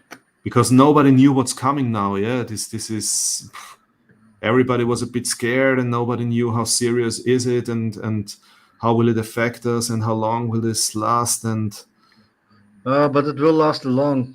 It is not over yet. Unfortunately, and it will come back again. Unfortunately.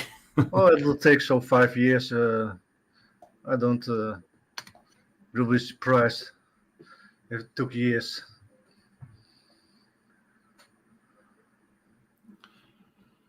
I've never met anyone from the community. To be honest, Lion of the North just said, so where is it?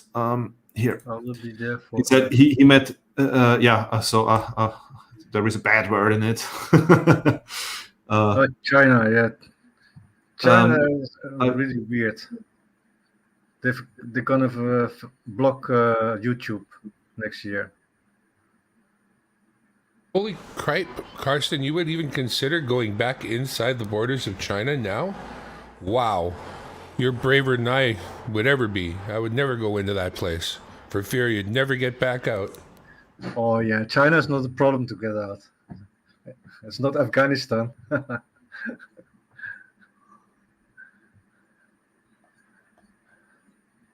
Oh, it's not an open war. It's... Yeah, I mean, did you guys read the book, The 100-Year Marathon? No. This is one of the best books I've ever read. Actually, it's an old book, but it's written by a guy a long time ago who talked about the plan of the Communist Party in China, and that he's pretty sure that they are following a long-term plan in taking over the economic power. And really, everything actually he said in his book, became reality in the meanwhile. It's a very interesting book, and he explained exactly the things like they are happening now. Yeah, how the thing with the new Silk Road and their influence in Africa and it's absolutely crazy. Yeah, it's. So I think I totally believe that they have a plan, and they are following this plan. And I mean, they are not in a hurry. Yeah, they will take it slowly, but at the moment it seems like they are very successful with it. Yeah, which is exactly what happened in Afghanistan. The Taliban wasn't in a hurry. Yeah. Eventually, the Americans would go away. Yeah. What is 100 meters marathon? Pardon? How does you call the book? The 100-Year Marathon. 100-year marathon. I will look it up. Maybe it's in Dutch. Yeah, I can send you a picture of the cover of the book or of the ISBN number tomorrow if you want. Yeah, that's okay. I wrote it up, so I will look it up. It's very interesting to read. Yeah, it's. And I mean, it's very interesting to read because a lot of things described in his book happened in the meanwhile. So it's very interesting. Huh. Carsten, there's a couple of podcasts I really enjoy. One is called ADV, Alpha Dog Virgo China, ADV China. And if you were to check that out, you'd catch the other podcast too, because they're related. These are two fellows that are, I believe one's a New Zealander or an Australian. The other one is an American. And they lived in China. They married Chinese girls in China. They rode motorcycles across China. They went to places that they were not supposed to go in China. And then they managed to get the hell out before the Chinese government got a hold of them while they were being looked for out of China. They still have people there. They still have contacts there, VPNs, regular reports, and they're a very interesting channel to follow if you want to follow what's going on in China. I'm finding it quite interesting now. How true? Who knows? YouTube? Who knows? These guys, they seem, on the up and up, but who knows? But since you're obviously interested in China, having to go back there and having lived there for 3.5 years, I would obviously be interested if you ever started to watch them, if you thought they were full of it or if you thought they were on the ball. So as I say, just those ADV China is the name of the podcast. You'll find it on YouTube. Whatever else they do, you could find from there. And you might find that interesting, or you might find that they're just a bunch of people who don't know what they're talking about. The subject that would be worthwhile listening to, having actually lived there yourself. Yeah. No, Carsten, I disagree. What we just discussed, this is not the kind of political content I'm against. Yeah, I'm against, for example, if I don't know, like Democrats against Republicans discussing in a live stream or whatever. This is what I don't like. Yeah, but if we're not fighting about things happening on this planet, neutrally, because I did not say whether it's good or not. I just said that this is a good book and a lot of things described in this book are happening now. So this is not something I'm against. Yeah, like the Earth is flat, Stop it, please stop it. Very important to discuss about. I mean, if I don't know, if I would have a discussion now with somebody, I don't know about Democrats or Republicans are better or Trump is better than whatever and so on. This is something I don't like on the internet, because this is a personal thing and this just leads to bad mood. Right. Well, if there's any problem that I'm having these days with any of that, it's that there's nobody that stands out as a person of, that you could really look up to, that kind of person you would want to have as a leader. I don't see any leaders. I don't care what side it is. I don't see anybody that I think, wow, that's the kind of person that I would want to stand Absolutely behind. Right, I don't know of any single one. And every country needs one. Yeah, I can do it. And there aren't any. I can do it. Yeah, such a price to pay too. If you decide to give it a try, such a price to pay. They'll tear you apart. They'll go into every piece of your past. Look at every president, and you take a picture of him on the day he starts and on the day he ends, and he looks like he aged 50 years. Yeah, exactly. Yeah, it's crazy. No, I mean, leadership is something in general, but not just in politics. Yeah, also in companies. I mean, it's very hard to find real leaders. It's Where did we lose all the leaders? Where are all the leaders gone? At home. Stacking That's silver. a good question. Where are all the leaders? They're the smart guys. Where do they Those hide? ones that are leaders, they come out. We see them. Elon Musk, he's a leader. He's definitely a leader. We see the leaders, but they are so few and far between that it seems like they take over, like the Jeff Bezoses of the world and these guys who are just basically completely dominating. The leaders are so far above the rest of us that they leave us all behind. Mark Zuckerbergs and the rest of them. Not that Mark is much of a leader, maybe, but such a difference between the leaders and the non-leaders. The Iron Queen, that's the leader. The queen that never dies. It's the blood of young women. Yeah, exactly. But to be honest, I mean, for me, the Queen, she showed really leadership. I mean, Britain was in a very tough situation with the Brexit and the COVID hit them very, very hard, and so that they really had issues with the pandemic and so on. And she was, and then the change of the government and the resignation of some politicians and so on.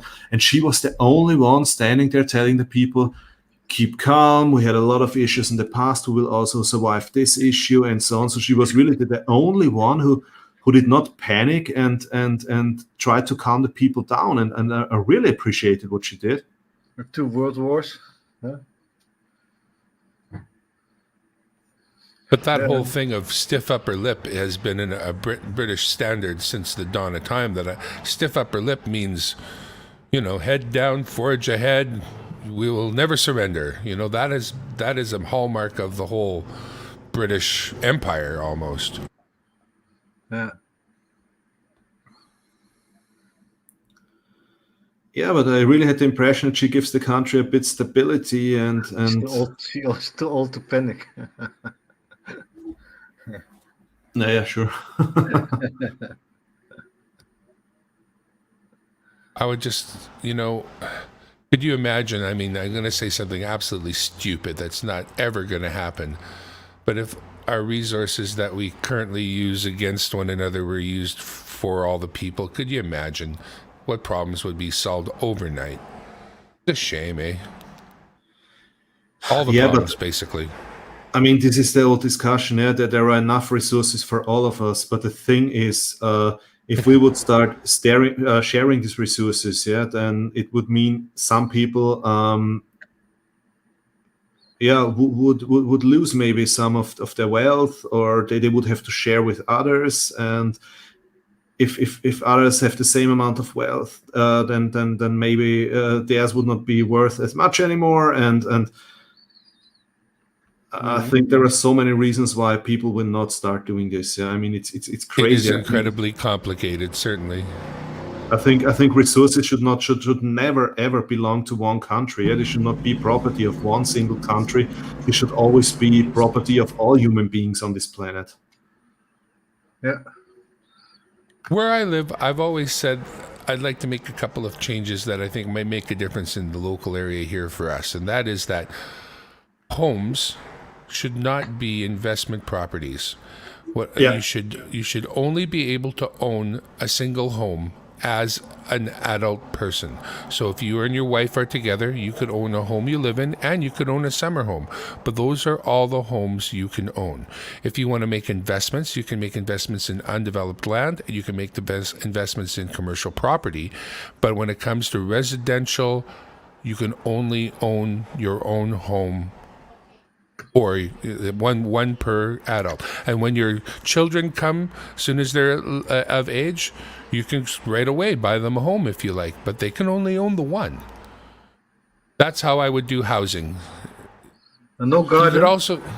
You could invest also in multi-family dwellings. If you had the money and wanted to put up an apartment for rental, then as an investor you could do that. That's a change I would love to make.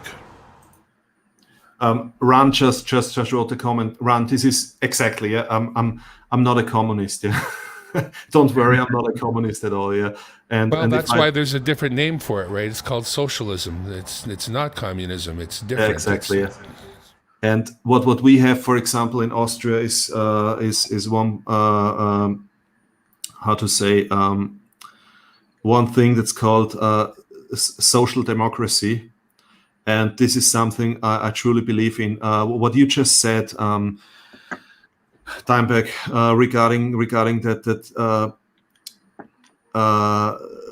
flats and things like this should not be something for investment. Yeah, absolutely agree. And this is something where I think that the city of Vienna did very well, because they built thousands of that's called, actually, if you translate it one by one, it's more or less like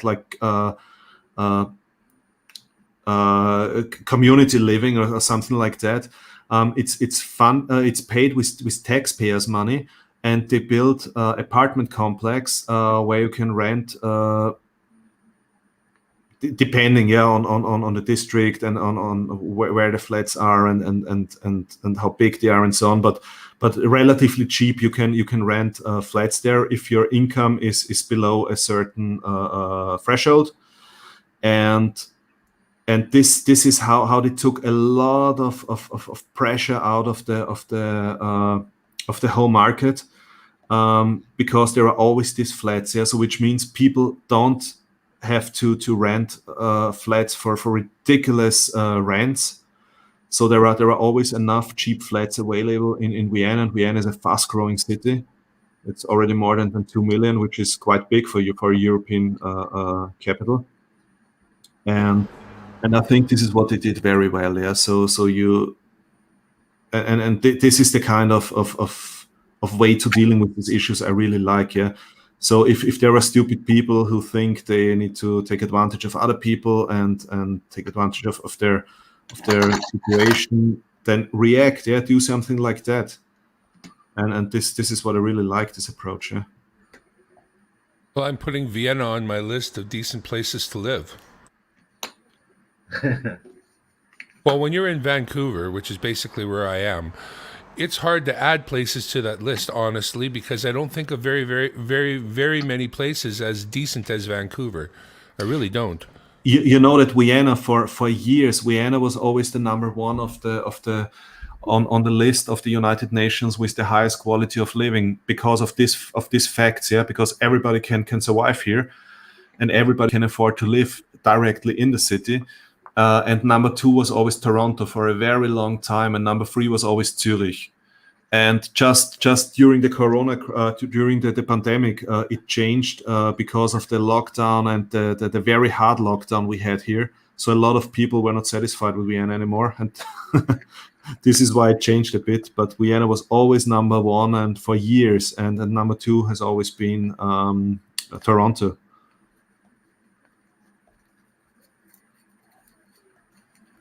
Well, I would never, ever trade Toronto for Vancouver. There's just not even one's a diamond, the other's like a New York. Toronto is New York North. If you need that kind of move, you need to move fast, you want that kind of hustle bustle, by all means, Toronto.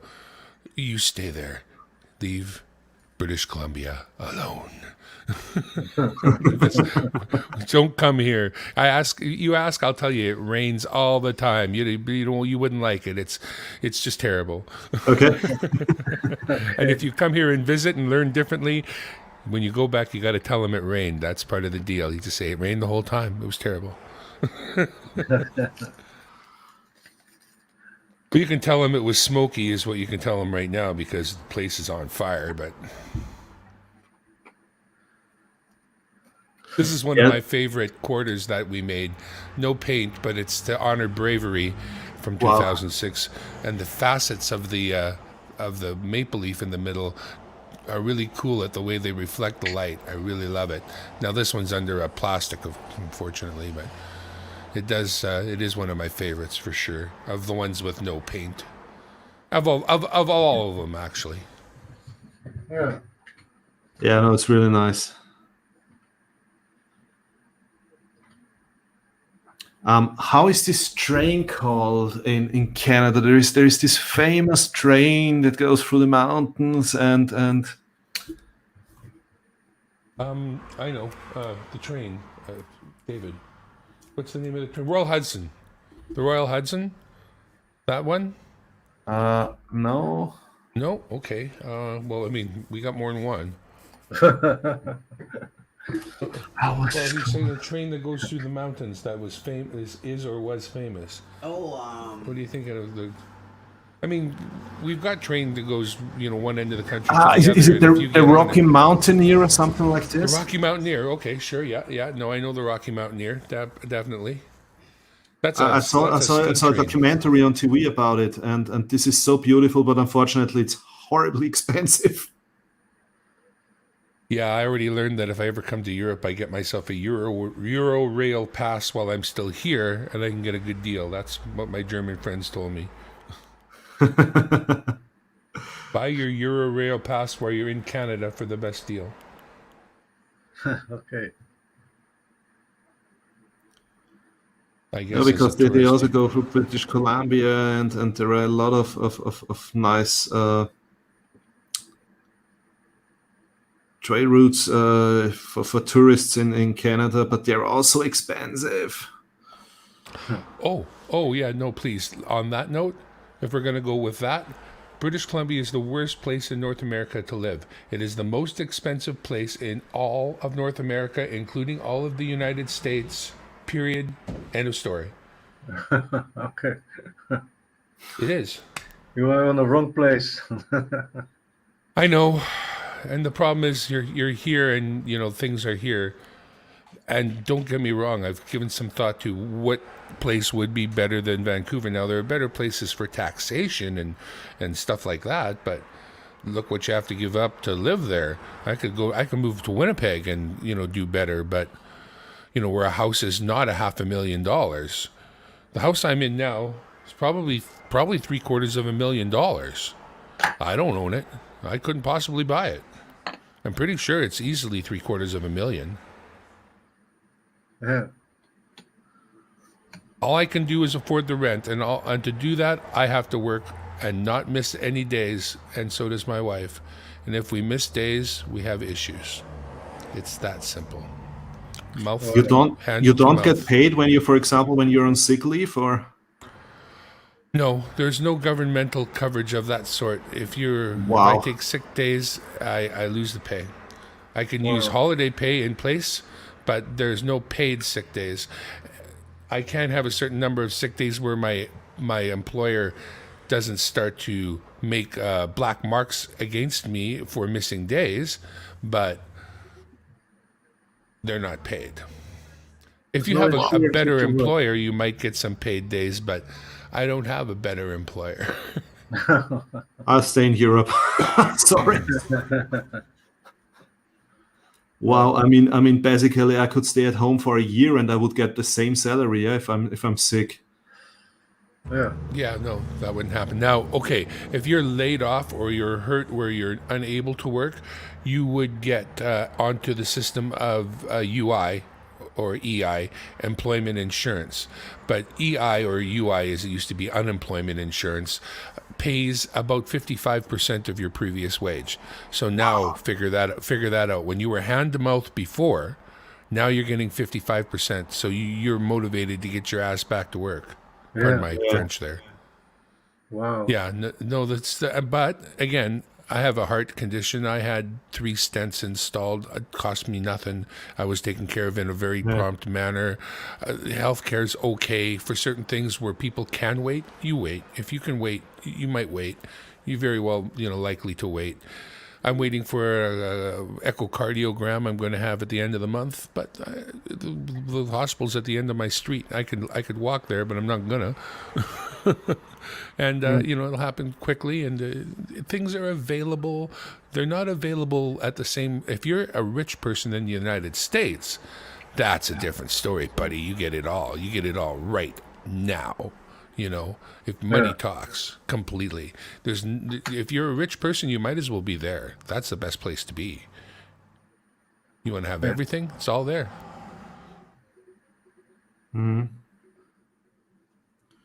No, to be honest, I mean, this is really this is really one of the things I like living here in the European Union, because we have a social insurance card and it's valid everywhere in the European Union. So if I'm, for example, in the Netherlands, visiting Dutchy, and I get a heart attack there, I leave you alone there. I don't have to care about anything. I don't have to pay €1 single because my social insurance and my everything is valid in the whole European Union. Yeah? So it's really a great thing. Yeah. See, now, if I was going down to the States for anything more than a quick trip across the line, maybe to get, like I say, before 9/11, we would just go. So I would go for milk and bread and a tank of gas. But now you buy traveler's insurance, costs you $20. You cover yourself for the day, because if you don't and you hurt yourself there, just the cost. Like literally, if I hurt myself in the United States without traveler's insurance, I get my car and drive my ass back home. Pardon again, I did it again. Sorry, I shouldn't say that. Yeah, there'd be no way I'd engage medical unless I was imminently bleeding or gravely injured. No way I would engage medical in the United States. No way. Yeah, Europe is better. Yeah.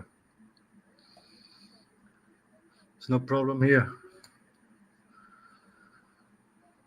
Yeah, and we're very, more European like that here for sure, making it, again, a much better place to be than other places. But Vienna sounds pretty good. I'm into Vienna. And what would be cool about Vienna for me is that I'm, 54 years old and haven't been anywhere interesting yet. Like a few places, but not many, and not off continent. To be able to just transplant to a place like Vienna and check that out before it's all said and done would be pretty cool. I like the mountains over there. We have no mountains. Yeah. What? Who hasn't got mountains? In Austria. Oh, really? Aren't there the Austrian Alps? Yeah, I love them. Oh, yeah. We have the Rocky Mountains. We have lots of mountains here. You'd love it here for mountains. We got everything. Whatever you got, I got here. I got lakes. I got mountains. In Holland is everything flat. Ocean. Everything is flat in Holland. We have no mountains, nothing. Well, you have flooding. All is flat, yeah. And you have windmills and clogs. Yeah. That's right. And coffee shops. Coffee shops, yeah. Hookers. Oh, okay. Well, okay. I've changed my mind. We're going Dutch. A lot of red lights.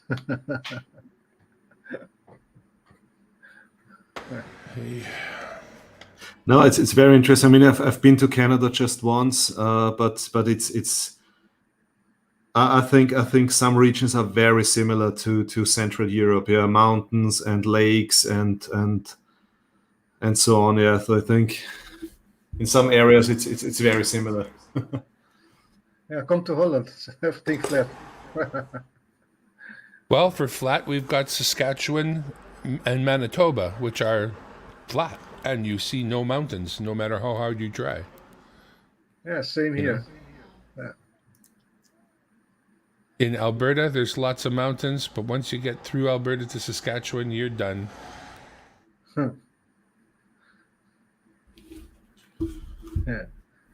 And in British Columbia, we have the coastal mountains, but we also have the Rocky Mountains. So once you've done the coastal mountains, you've got to keep on going east for a little while before you actually hit the Rocky Mountains. Okay. From where I live, I could be on a mountain skiing in hour and 20 minutes, hour and 15 minutes maybe. Where I lived when I grew up, it was more like 20 minutes because now I'm out of the city a little bit. But when I grew up, I could be skiing after school. We would grab the skis, jump in the car, half hour we were already skiing. Nice. And at two different mountains, Mount Seymour or Grouse Mountain. Grouse Mountain was a little more expensive to ski because Mount Seymour was a provincial park. So it was a little less expensive for the lift there. And they weren't quite as good, but you just wanted to ski at the end of the day, right, for a few hours. And they have night skiing with all the lights, and the snow would get kind of crusty and icy, and you don't want to fall down. Good times. That's cool. Hoosier says it rains all the time in Austria. That's why the snow got crusty, because it would rain on the snow, and that would freeze, and then that would be like not ideal snow to ski on, but still. You were skiing, so you were skiing. Hoosier Stacker, why do you think that it rains all the time in Austria? Yeah, he said it rains all the time. Yeah, I don't know why. why he thinks this. It's not the UK. Yeah, exactly. It's definitely not the UK.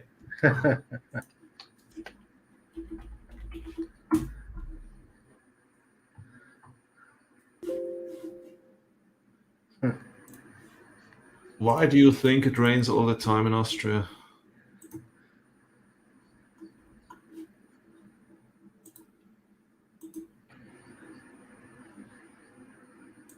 Yeah. Rain of silver and gold. Yeah,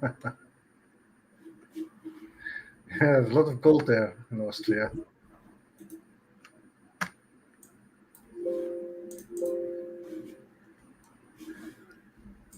British Columbia.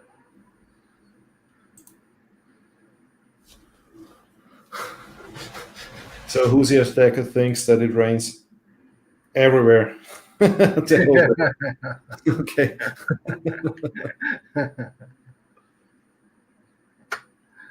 Man's hockey masculine. Is that the rainforest over there? the Austrian rainforest, yeah. The look at Austrian Stacker's house.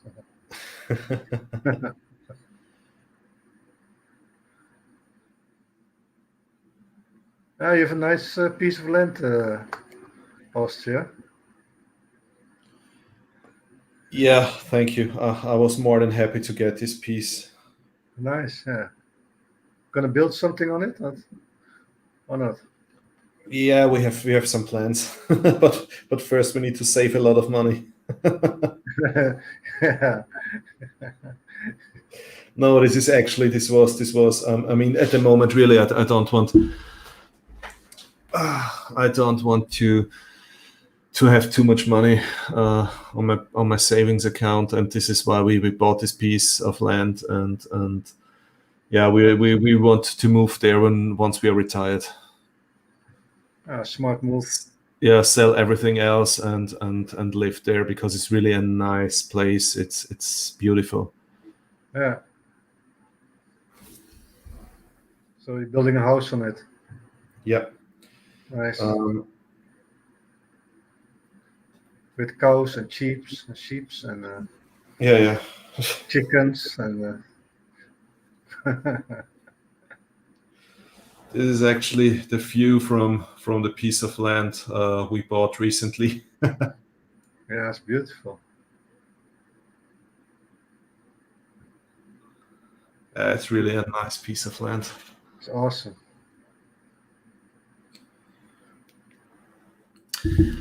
Wow, we are already online 2 hours and 53 minutes. Crazy.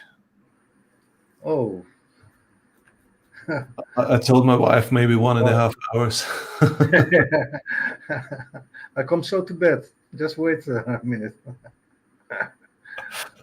Yeah, Hoosier Stacker, you're completely right. Yeah, it's absolutely not nice. It's a horrible place because it rains there all the time, and this is the reason why we had to wait so long for the real estate agency to go there with us, because they had to wait for the only day in years where it didn't rain there.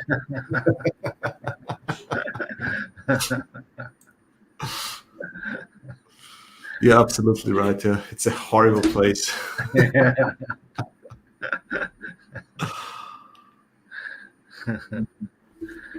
Your wife will even let you reach age 40. Oh yeah. So I think we will stop this live stream in 6 minutes. Then we have exactly 3 hours. I think this is enough for today. When is your birthday? 5th of September. Oh. 5th of September says Sunday. Oh yeah, I got it in my agenda. Your diary. Yeah, you're from 81. Yeah. 40. I wish I was that young. No, I wish I was much younger.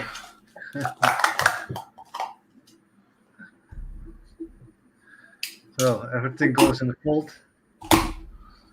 Pardon? Everything's going in the fold. Yeah, exactly.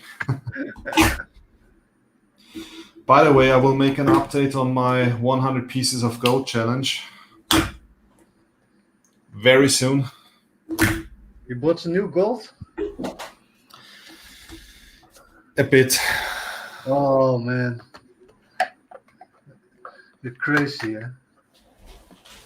Just a bit. Just a bit. Yeah. You better make a challenge 1,000 pieces of gold. Pardon? You better make a challenge of 1,000 pieces of gold. Yeah. No, this will take like forever to reach it. Man.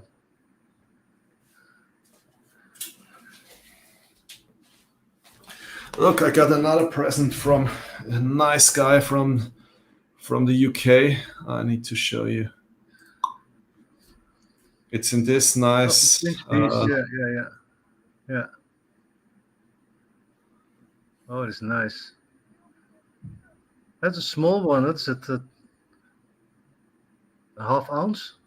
No, that's not silver. This coin is in circulation. It's a 5 pound coin. Okay. Cool. Yeah, cool, man. Who's here, Stacker? Thank you so much for joining us here. Yeah. See you next time. Was a pleasure to have you. Thank you so much.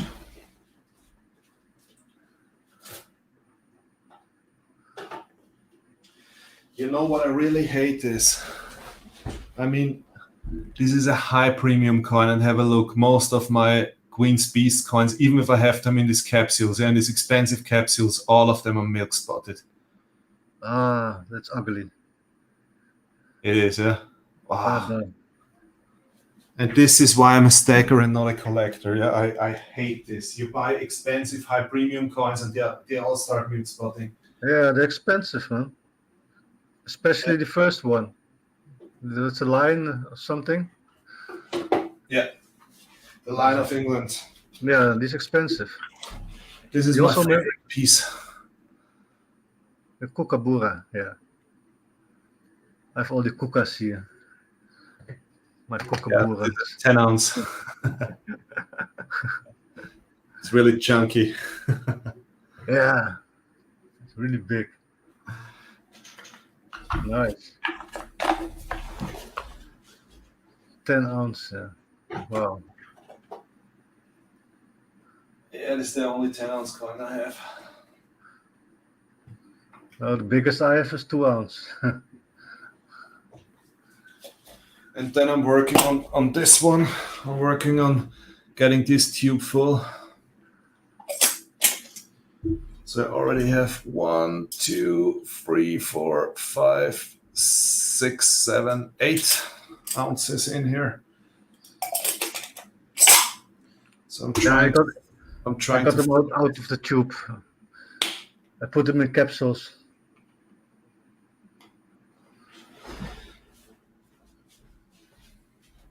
So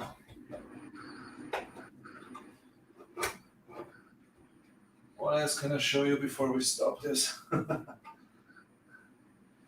Nothing. I think I will close my safe now.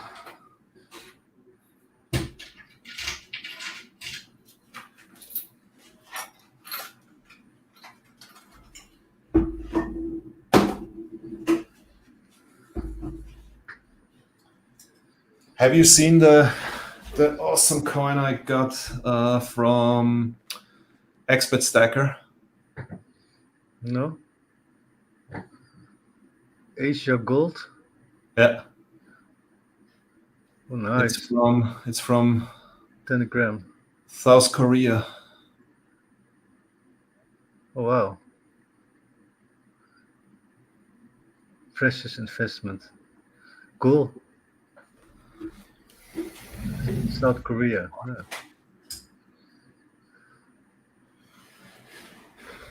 So 3 hours are over. Yeah. Thank you very, very, very much for joining me here on the panel, Dutchy and DimeBag. Yeah, you're Get you welcome. some serious watch time for a change, eh? Yeah.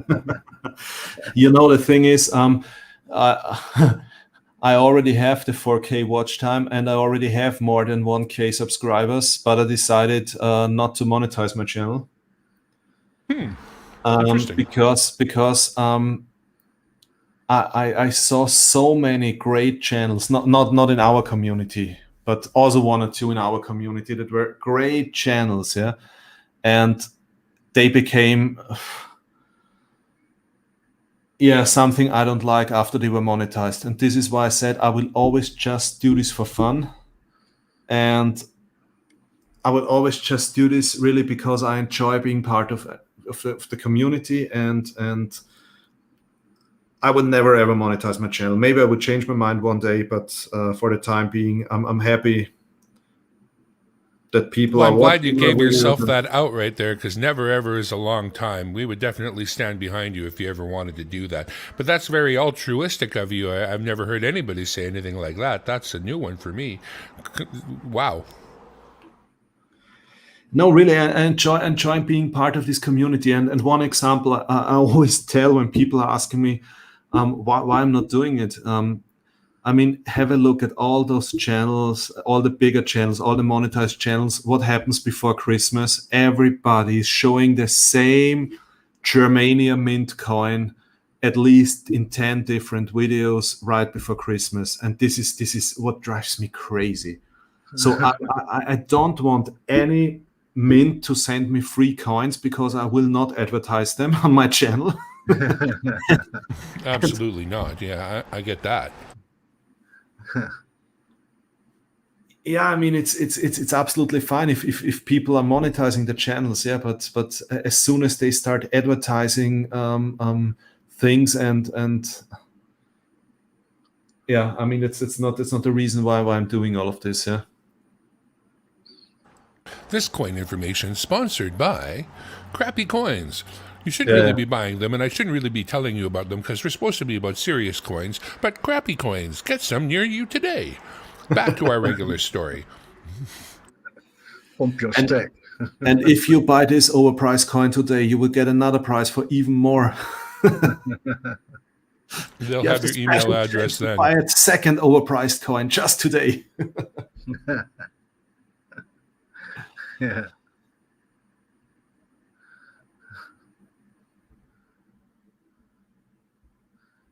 Like a share and sub. Yeah. Like and share and sub, I understand. All those words are not interesting and ruined the videos. No, I mean I also tell the people, please consider subscribing to my channel in my videos, because I mean, of course it's great to have a lot of subscribers, yeah, because it's somehow telling you what you're doing is nice. Yeah. I mean it's nice to get this feedback and to have a lot of subscribers, but as said, my videos are not sponsored, so I can say whatever I want. I mean, the funny thing is, that even Austrian Mint subscribed my channel, so obviously they want to know what I'm talking about their coins, and you know how many times I mentioned that all of their silver philharmonics are milk spotted. Yeah, if they would ever start sponsoring some of my videos, do you really think that I would talk about milk spotted philharmonics? No, for sure not. Well, that's what you're supposed to do. You're supposed to say it was already, a promotional, or they supplied the coins, and then you're supposed to give your honest opinion. But at the same time, too, you zoom in with the camera. And then you let the coins tell the story. Yeah. No, I mean, as said, I want to do whatever I want to do with my channel because it's my channel, and this is why I don't accept any offers from some Polish companies or whatever. That I mean, I frequently receive emails. Yeah, could you place this and that product in your week? No, I don't want to. No. You get a kilo of silver? No.